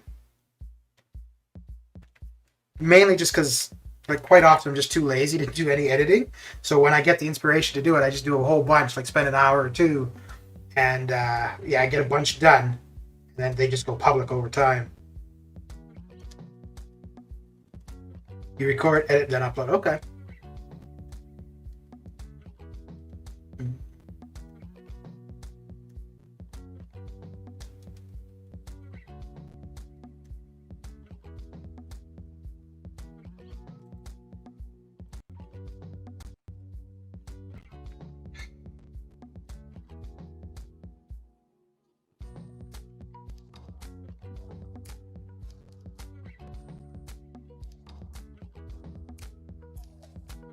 Spend 4 hours editing each video. Okay. How long are your videos when you upload them? Because, yeah, when I first started, my a 5-minute video was taking at least an hour. But now, because I've got like a bunch of stuff saved, so like kind of templates and stuff, it doesn't take very long at all. 60-90 seconds. Yeah. Well, actually, it was more the thumbnails that were taking me a lot of time, and I've saved most of the thumbnails I've done. So now it's pretty much I can use the template and just change the title and a couple of graphics, and it's good to go. So where it was taking me about half an hour to do a thumbnail, now it takes probably about 10 minutes. And I think I'm going to change my crystal opening ones, so rather than a title for each one, it's just going to be like crystal opening 44, crystal opening 45 kind of thing. And yeah, that will be a lot quicker for crystal openings. Each video is 3 gigabytes. Okay.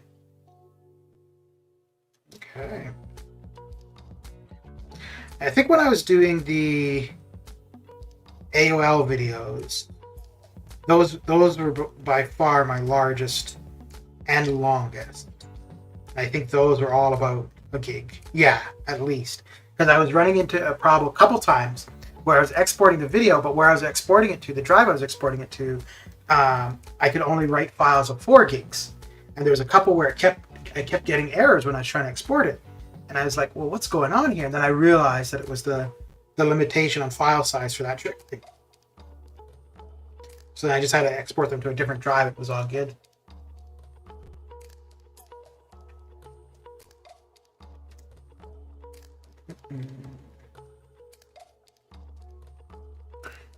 Hoping you can finish this one in just 4 days.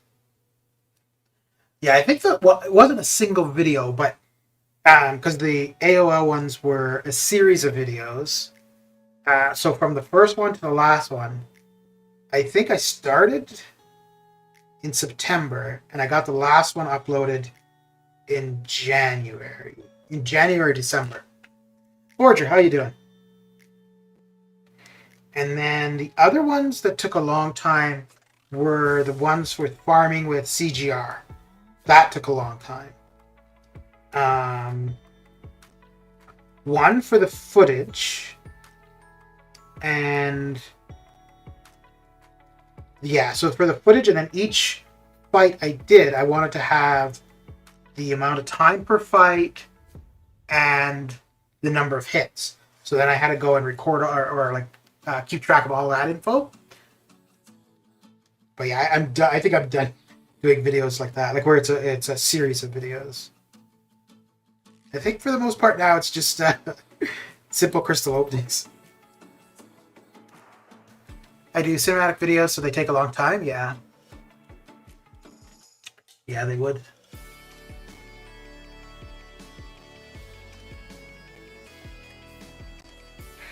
What do you got going down, Forger?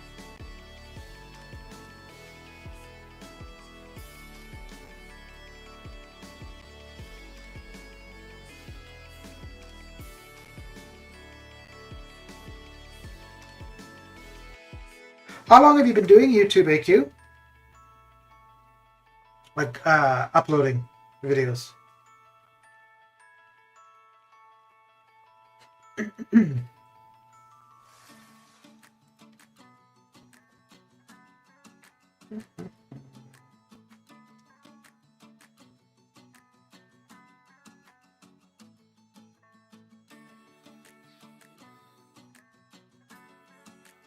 Ooh, okay.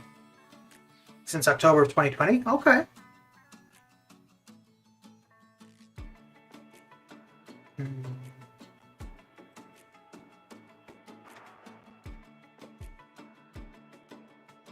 And you started with MCOC though, right?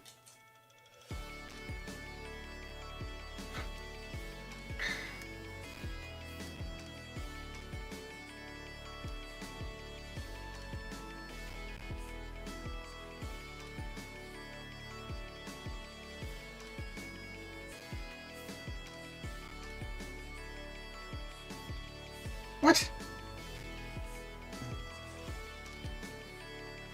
Procrastinating until the last possible minute to do an assignment, so nothing new? Yeah. I know what that life's like. You started with Fortnite. Oh, okay.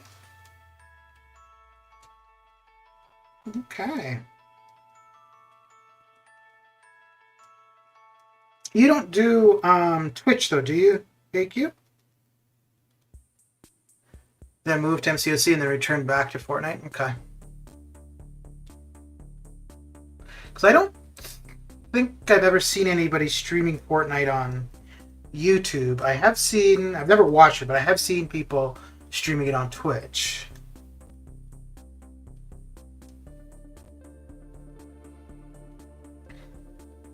Then again, I mean, people stream everything on Twitch, so.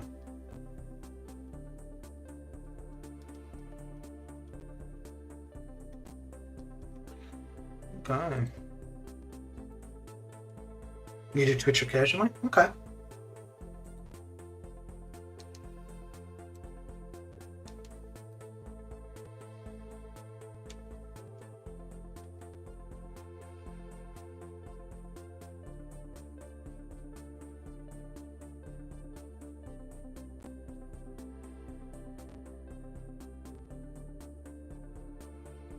Let's go with that. Got 150 followers on my Twitch. Nice.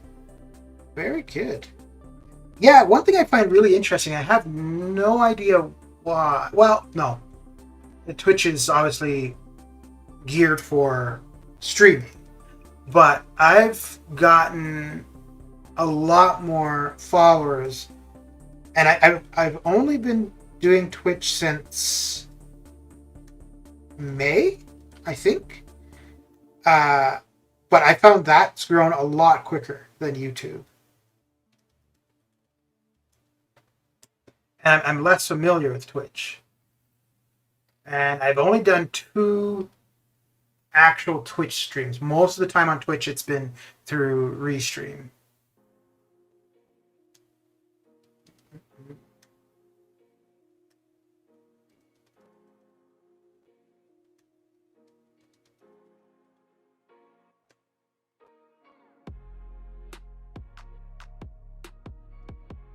And I think the only way I'm going to get more familiar with Twitch is if I were to stream exclusively. Well, no, I don't need to do that, really, because I could still do the Restream thing, but I guess, like,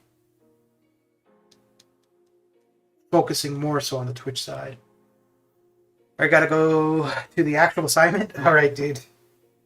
Have a good one, Forger.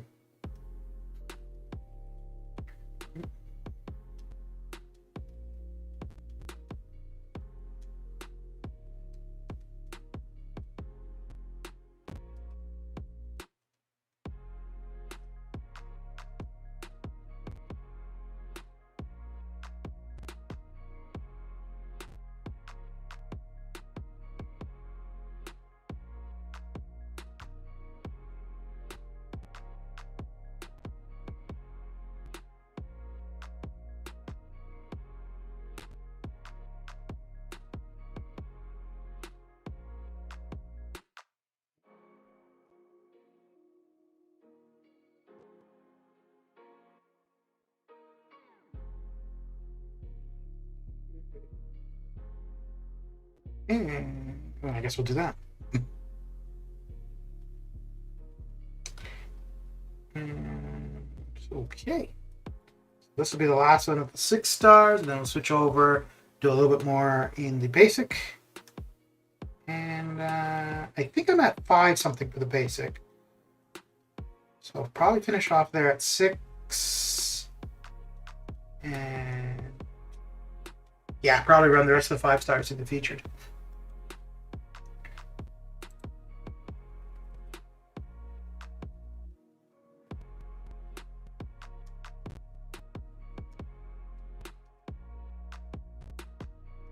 I do believe so.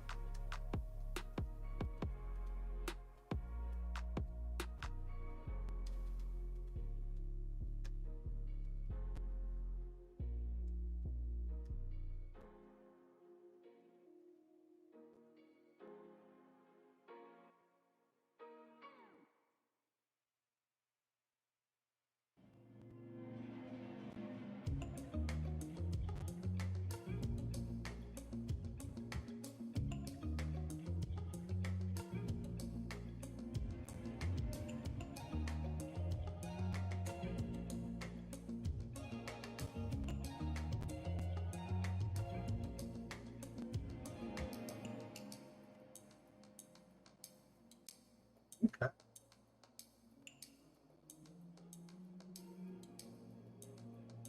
Good.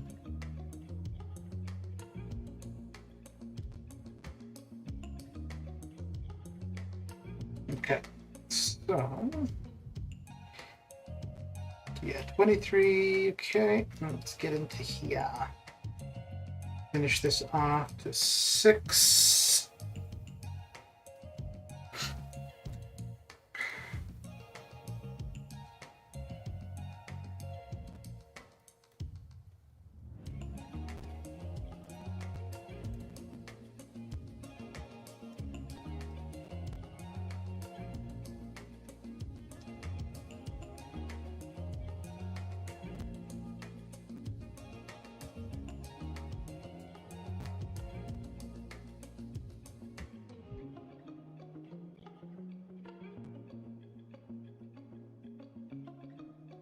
Just barely missed that.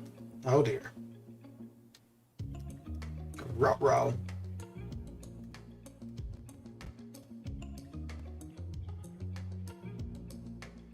Ruh-roh for you.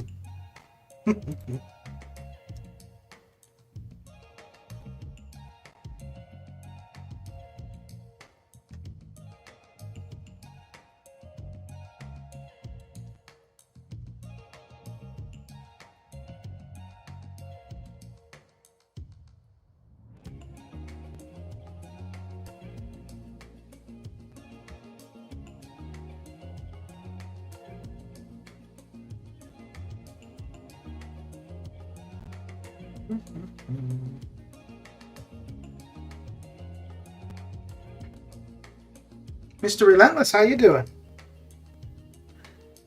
How's life coming along?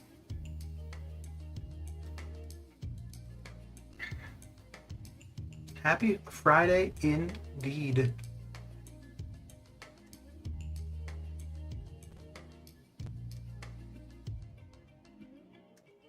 Did you see that post by Kabam yesterday in regards to this? Well, I guess there are 2 things, right? One was Kitty Pride in War and the removal of True Focus, and then the other was their mini novel about the control issues. The Kitty Pride one I think is kind of funny. The control issues one, I think that's a little bit funny too. Oh dear. Doing good. How are you? I'm alright. Alright. Other than getting beat up by Mephisto. What else is new, right? The bar we go.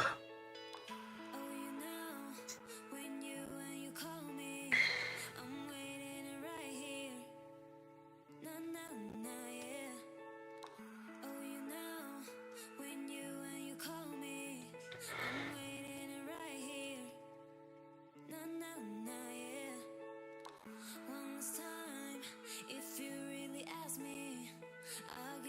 No, I've not seen it. What happened? For the Kitty Pryde one, so they introduced True Focus to counter Ghost and Quake in War on Boss Island. Kitty benefits from it, so they've removed True Focus. And then they also announced that I think so we're in season 29 currently, and I think it's season 31 where there's going to be the ability to ban specific attackers. And then for the control issues, basically they don't see having the issue resolved until early 2022.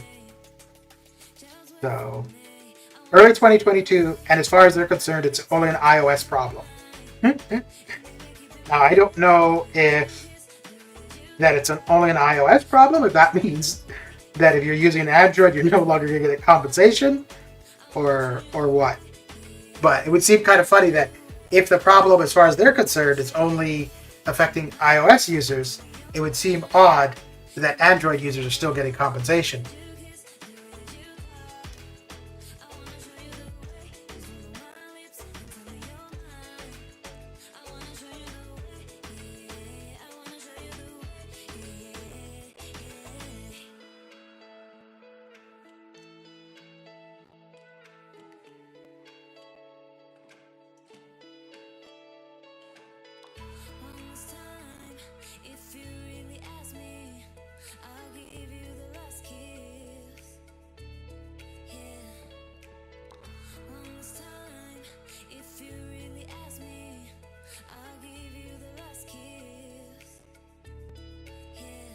People dropping it out of the game left and right, and 22 is the end game. That's crazy. The war change is cool. People will be able to bring back Ghost and Quake. Yeah. Well, until season 31, when you can ban characters from war. Yeah, I think you might see. I don't know if people will, like, if they're YouTubers, will specifically say it, but I think you may end up just simply seeing some people just simply saying, okay, I'm going to take a break from the game until 2022. Come back and play it again when it's working properly. I'm kind of considering that. I mean, I guess it doesn't really matter for me. I don't spend money in the game. Most of my time is in arena. We do have 7.3 and the next variant coming up.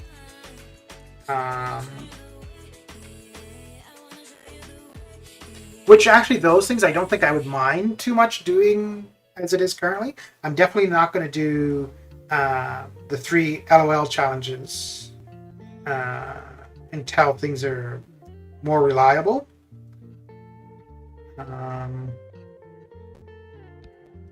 Yeah, but I'm definitely not spending any money. Once, if things are resolved in 2022, I may look at spending money again then, but prior to that, no.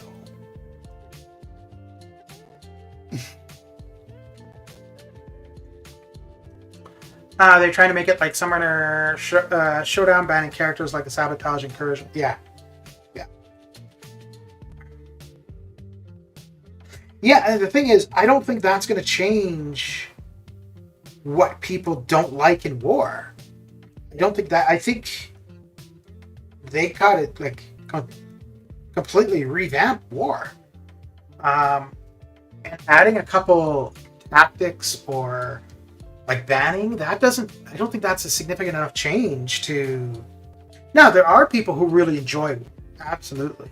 But I think there's a lot more people who really dislike it than who do enjoy it.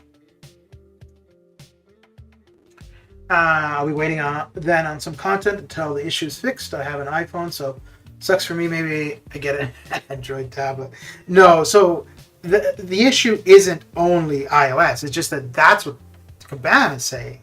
But people with Android are finding they're having the same problems, right? But from Kabam's perspective, they're saying it's only an iOS problem.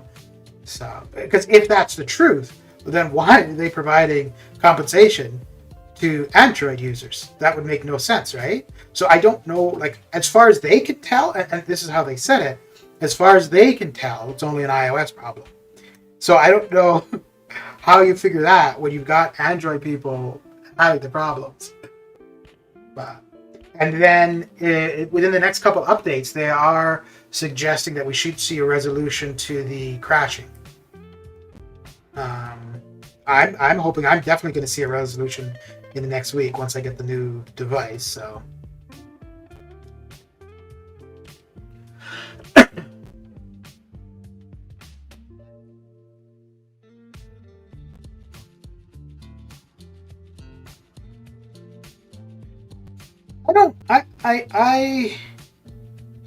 I don't really blame Kabam for people leaving the game.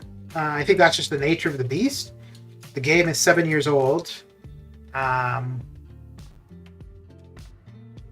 people are going to move on eventually. I think it makes it easy when there are issues in the game in general.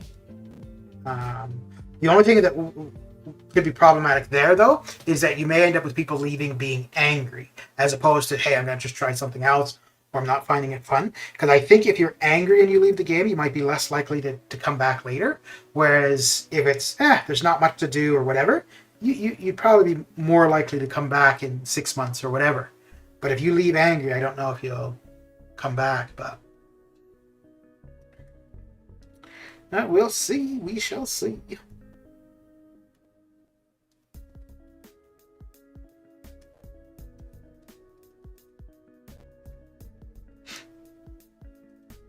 I think in my case, though, is until I have something to do in life, like have a pet rock or something, I'll probably, at the very least, still do Arena.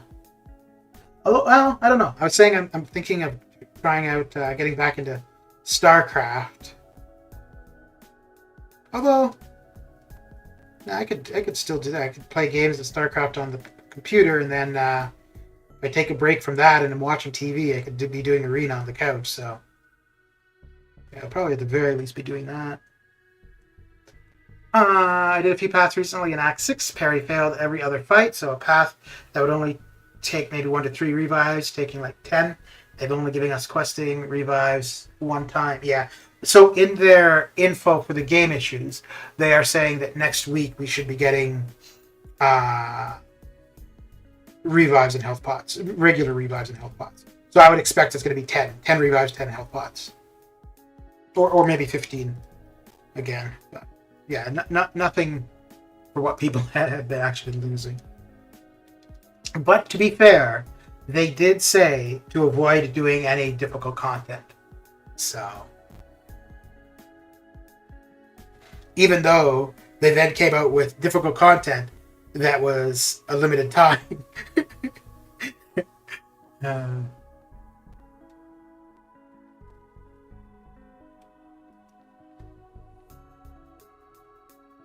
War and AQ revives expiring in the inventory? Yeah. Yeah, and I really don't like the way they did the last one, where they have the War and AQ items as one message, one package. Because I have way too much War stuff. I could use AQ items. But if I claim that, the War items are going to go into overflow. The AQ items I'll be able to use. I liked it when they were separated for the War and the AQ.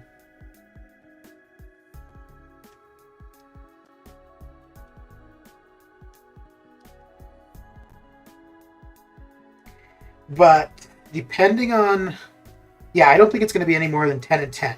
And I've already got a bunch of revives in overflow.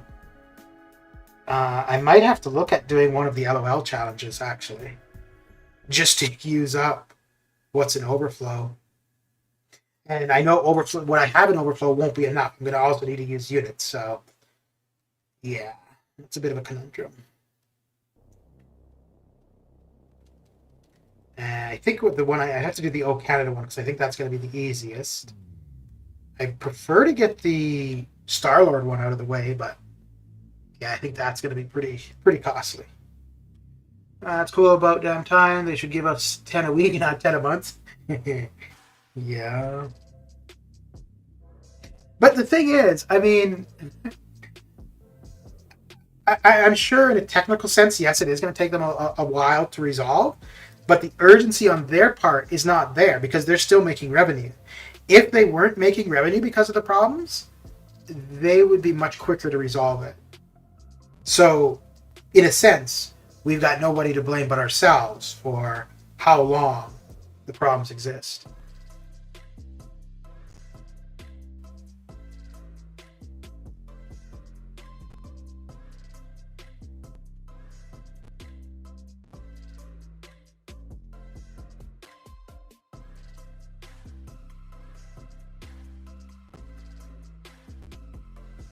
That sounds like it's fun, but at least on your eyes for a guy like me, not as good as Sudea. Yeah. Yeah. I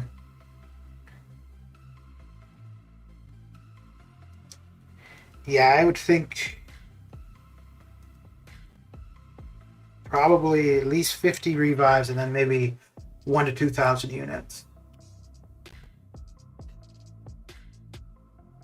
Okay, it'll be my first LOL of Karina when I do it. Yeah.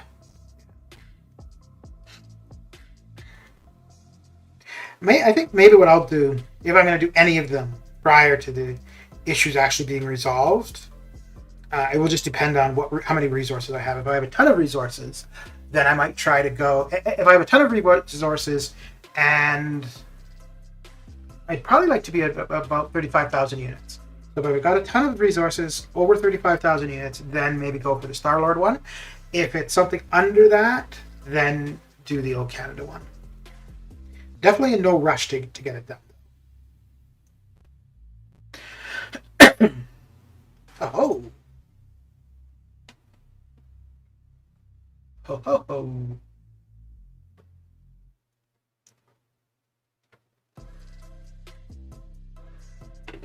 So how's work been? I'd assume that's been getting relatively busy.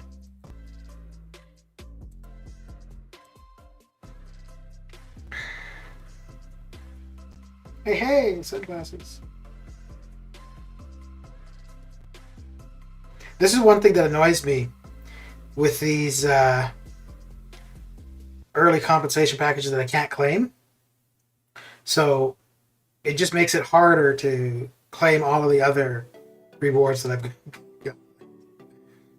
So I have to wait until I can claim the ones with the glory, and then I can claim everything else. And yeah, so 1, 2, 3. That's 14. So yeah, I've only got about 14, a little bit more than 14 revives, so not enough to start considering any crazy stuff. Been cool today, easy day. Looking forward to the Kiss concert tomorrow. Ooh, nice.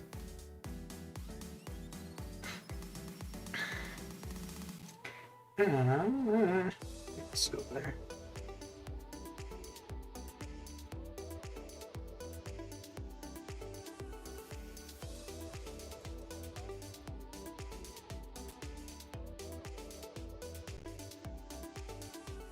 So the one thing that's interesting too, if they don't expect to have a resolution to the control issues until 2022, I'm guessing that means that we are going to be still getting AQ and war compensation for the next several months. Are you going for any chat? Yeah, I'm going for 5-star Nimrod. Just to use T1A and Tech T4CC. And then after that, yeah, I don't think I'm doing going for any champion from Arena until Omega Red, which is not that far off, so. And I think the only other champion that I can think of, aside from Omega Red, that I would consider doing a grind for would be a dupe on Nick Fury. I'm good with the no tickets for map 7. Yeah. You know what's going to be really funny? I guarantee you that as soon as there is a cost to doing AQ again, there will be people that will be like, I don't have enough tickets. I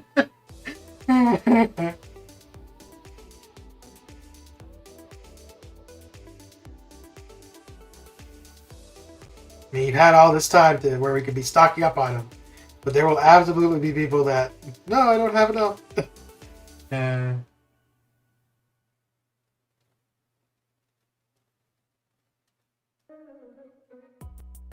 That'd be you. I was going a while where I was just buying 99 every reset with golds. Like every time the purchase limit would reset. But yeah, I haven't done that in a while.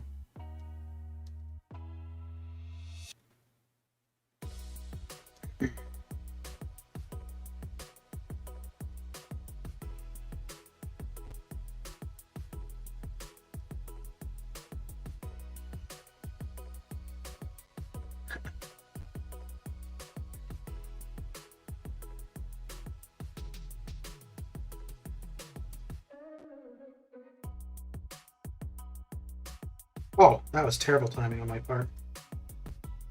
Terrible.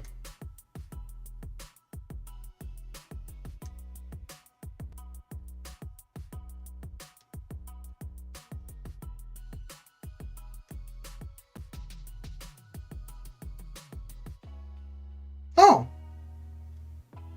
Wait, did she not throw the final? Okay.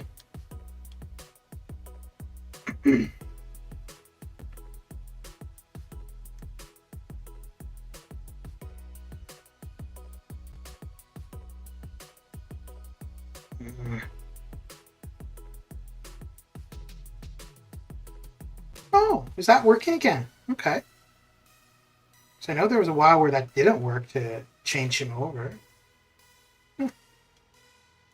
Not bad, not bad. That makes life a little bit easier as far as Nightcrawler goes.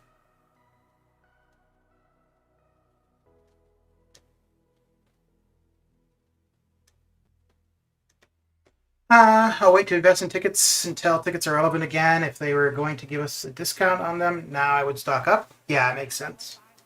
Yeah. Yeah, I mean, that's why I haven't been bothering with them.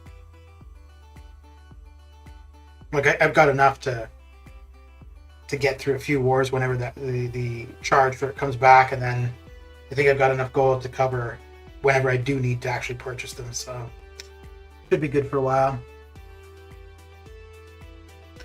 What is your method for switching Nightcrawler? I usually hit into the block in the middle of the screen. Normally, I just do parry, 3-hit combo. I don't even bother trying to switch them. For Arena, it really doesn't matter. The only time where I take my time with him is just in AQ. If I have to face him in AQ. And usually, if I'm facing him in AQ, I'm using Corvus, so I do want him to evade at least once. But more often than not, I'll go in with Corvus, I'll get Nightcrawler at about 10%, and then he'll evade. Oh, that is so annoying.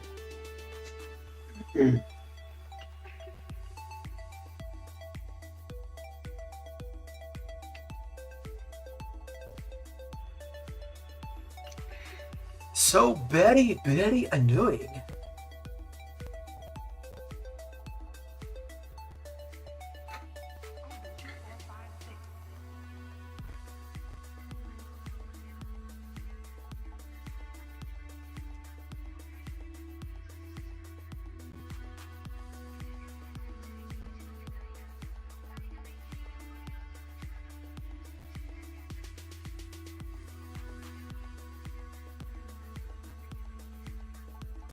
Love using Corvus with Proxima, get that first evade, then he can't evade. Yeah.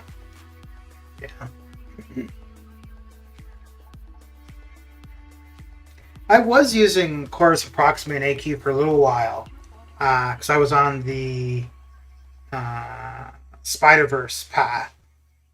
And then, yeah, so I was using Corvus and Proxima. So the team was Corvus, Proxima, and Venom. And then I started using Sung Shi for that path. And he's so good. He's so good for it. So then it was Corvus, Sung Shi, Venom. And, well, no, I pretty much always take Corvus to AQ.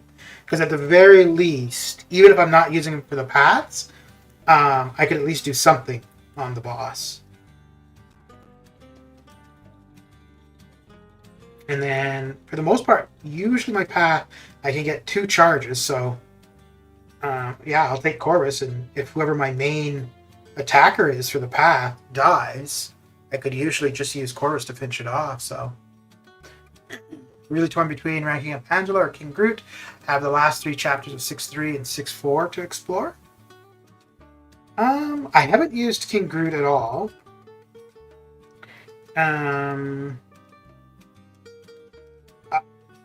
I wanted Angela duped for incursions. I've used her once since getting her duped in incursions, and I've really liked it. I am going to use her more for incursions. Well, the thing is, though, too, King Groot being a poison dealer, there aren't a ton of poison dealers in the game. So that's going to come in handy here and there. The only thing I would say, though, is if you've got Diablo, then I think you've got your poison dealing set for the most part. Everyone is saying Angela, but BG says King Groot. Yeah, I haven't played him, so I can't really say for him. But I do like playing Angela. She's fun. And if you've got Odin, yeah. If you've got Odin and you've got long paths to do, she can be really good. Because, 1, the pre-fights for her are really good. And 2, the synergy for the 2 of them together, the more fights you do, the stronger her buffs get.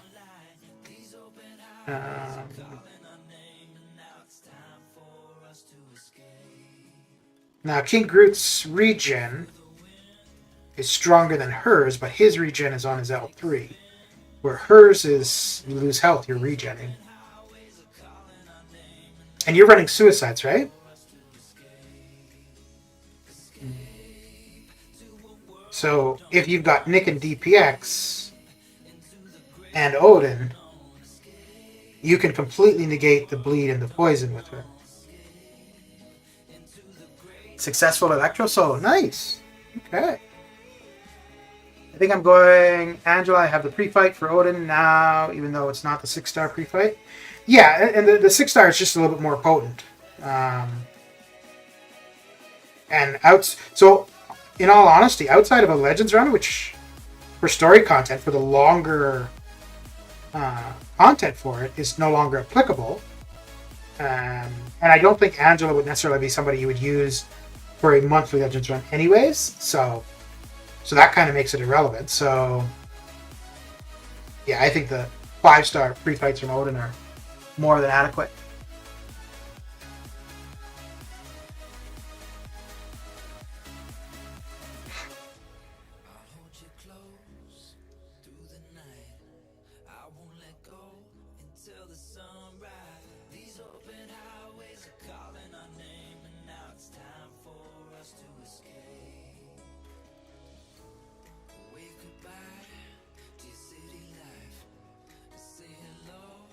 Mr. Buddy Lee joining for Loki and then winning their tournaments. Damn, son, you better be careful. You might get kicked from the alliance.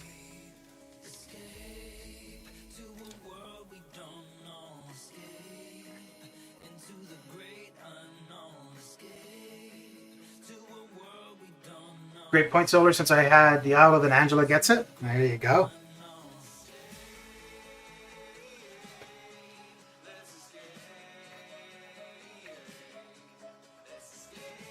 Yeah, as far as poison dealers, if you've got Diablo and you're running suicides, I don't see why you would use another poison dealer. Yeah. The only thing where King Groot over Diablo would just be if you need an armor break. But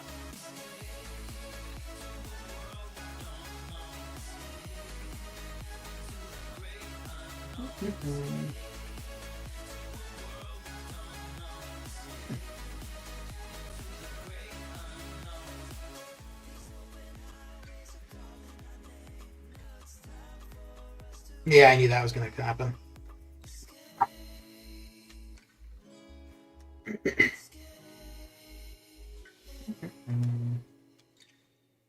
Has the second qualifier round or whatever started for the Summoner Showdown? I was on the site the other day and I didn't see anything. Like, it still just got the leaderboards from the qualifier rounds. It's not like the semifinals.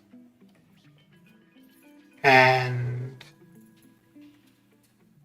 yeah, I never looked because maybe the schedule is supposed to be that the semifinals are, you know, a fair bit after the qualifiers. But oh yeah, I guess it would be. It would be because they would have to give time for the shipping of the video equipment and whatnot. So okay, I just answered my own question. Huh.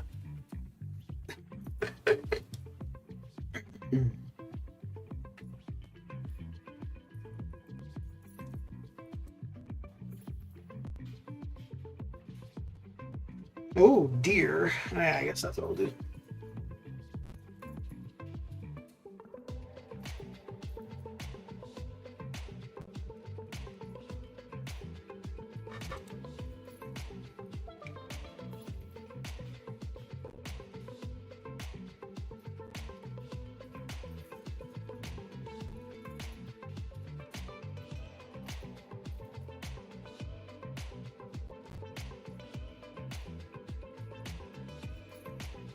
All right, so I think we'll finish this off, and that is going to be that for MCOC.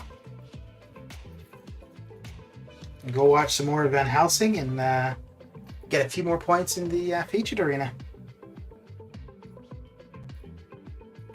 I do believe so.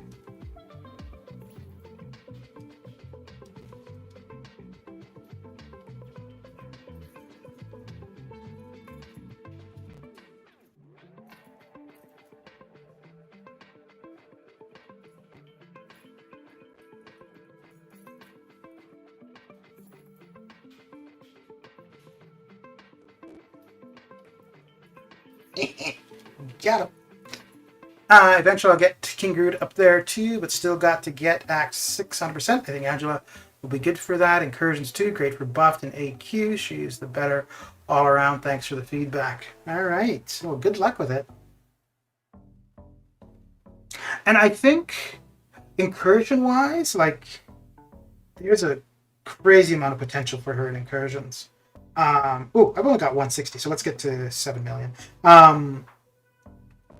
Yeah, all of the buffs and or not all, but so many of the buffs and hacks can benefit her, whether it be an armor break, armor up, fury, precision, buff cornucopia. Obviously, that's just craziness for her. Then you can go with Odin, start with the pre-fight, swap him out, use DPX and Nick so she never gets the bleed or the poison. Or you could keep Odin on the team in incursions and just have her buffs become more potent as you go. Yeah, I think there's some crazy potential for her there. Oh yeah.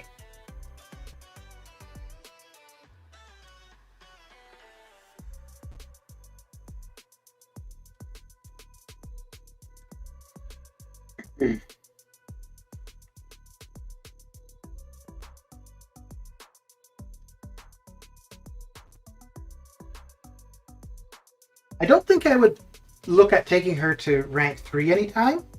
I'm going to hold on to the Cosmic T5CC just in case. Well, I don't know if I would take Hercules to rank 3. I'm pretty sure I would take Hyperion to rank 3. So I would hold on to that T5CC until I got one of the, well, maybe after playing Hercules, I would take him to rank 3. But I could see taking Angela to rank 3, maybe.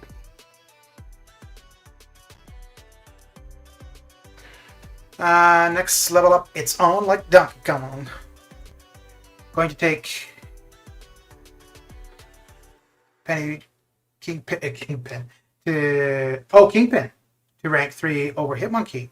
Also Bloodstone, Crossbones, and Killmonger. Okay, yeah, I think the only two that would really be in consideration for that would be Hitmonkey or Kingpin, though, right? Yeah, because Crossbones shrugging isn't guaranteed. Kingpin's isn't either. But at least Kingpin, you don't have to do anything. What is behind your Hercules hesitancy? Just because he's somebody you actually have to pay attention to. That's all.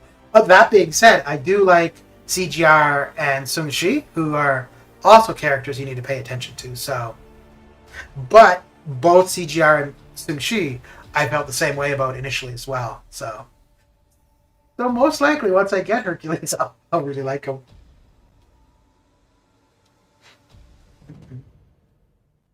Yeah, I much prefer the simple characters where they just parry, hit, parry, hit. I much prefer that.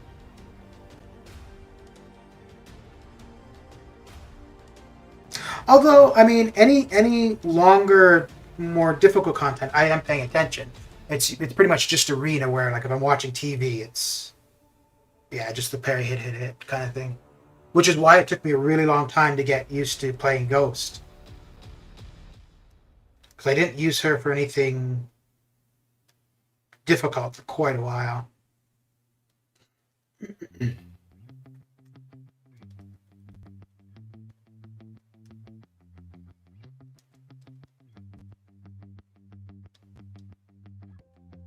He is pretty easy and forgiving, really. That Infuriate is very effective.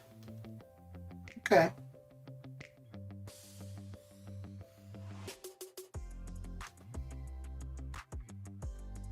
Also, I think part of it is if I go for a character from Arena or like have to, or Crystals or whatever. So if there was some effort put into getting them, I'm more likely to use them. And I think that's why, like CGR, I got him last year from the feature that went live in December, and it took me a fair bit of time to start using CGR. Whereas Sung Shi, I got him from the first 6-star featured arena, and I started using him right away because I wanted to put that effort to use. So I think yeah, if I'd gone for Hercules from arena, I'd probably be using him. If I get him from Crystals, I'll try him here and there, and I might take him to rank 2. But to actually like commit to using him, to taking him to rank 3, I think that will probably take me a fair bit of time. But if I was after Prestige, though, I think that would be a no-brainer, though, for Hercules.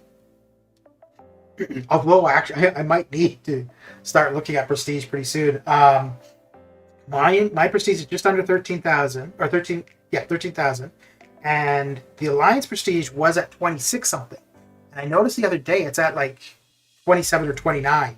So I'm getting very close to being at the bottom of Prestige for the Alliance, so that might be something I'm going to have to start considering. I think... No, Mega Red definitely wouldn't do anything. I don't know if there's anybody that would actually make any impact on my Prestige currently.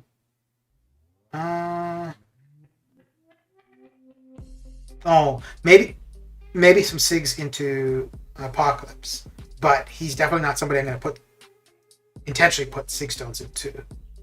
He probably will be my first rank 4. Him or Sung Shi, although that's a ways off. Yeah, actually taking somebody to rank 4, that will make a big impact on Prestige.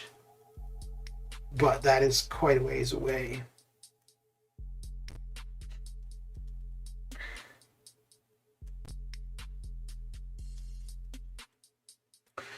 I enjoyed using Hercules on the Iron Man boss in 634. Magneto gets it done, but Herc just as fun to play. I'm going to do my first Prestige rank with Surfer. Ooh. BG and I are battling to stay out of last place. I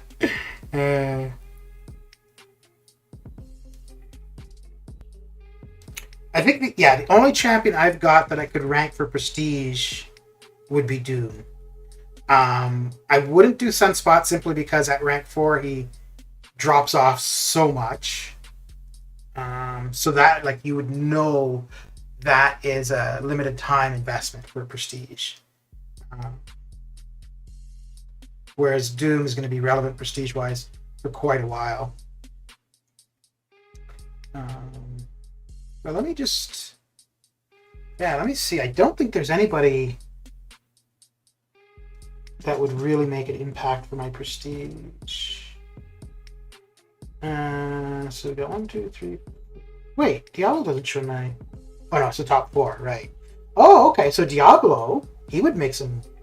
He'd make an impact. Huh. And we only got him at 110. Okay. So I already dupe him a few times, that'd be nice. Oh, CGR, if I got him duped. Or Nick. Okay. So yeah, there are definitely options or ways to get my prestige up. So I'm at 12.9. Oh, I could actually just put points into... Well, yeah. Cap by W, if I got him at 200, that would... I don't think that would take me... No, that wouldn't take me to 13,000, but it would bump it up a little bit. So I'm at 12.9, and the Alliance is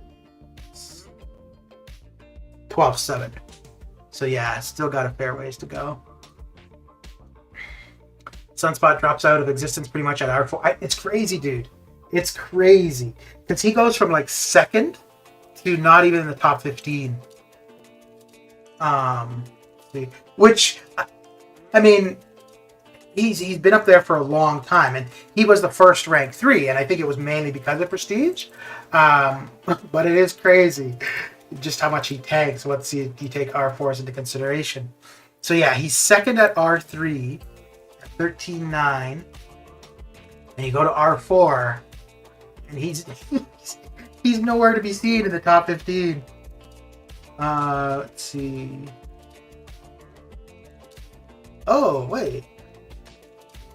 No, he doesn't drop that far, does he? Am I just blind?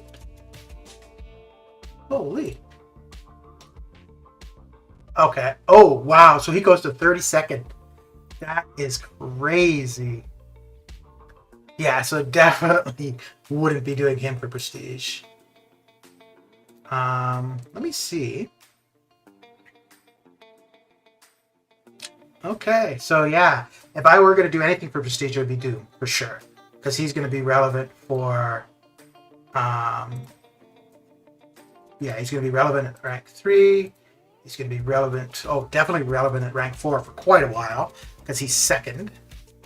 I'm only in Platinum. I do have an R3 Sig 200 Surfer, but I feel Corvus will be my first rank 4. I use him the most, not a prestige rank up, but I don't feel I'm at that level yet. Really? A Surfer to rank 4? Or Corvus, eh? I would wait at least... Well, I mean, I only have one Cosmic T5CC, so that's not even a consideration. But I don't think I would take I don't think I would take Corvus to rank 4 until seeing how relevant he is for map 8. Is there anybody else that I've got? Okay, yeah, so Apocalypse at 13th at rank 4. What is he at rank? So he's 15th at rank 3. Okay. So yeah, I think Apocalypse or some Shi is going to be my first rank 4. I don't think I would do anything with Namor. Surfer, no. Damn. So prestige-wise for me, it would really only be Doom, Hercules, or Apocalypse. And I've only got Doom and Apocalypse.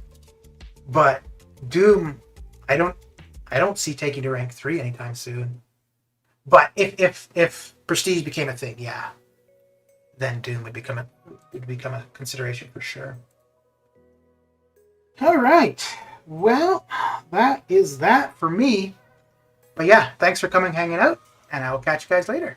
Take care.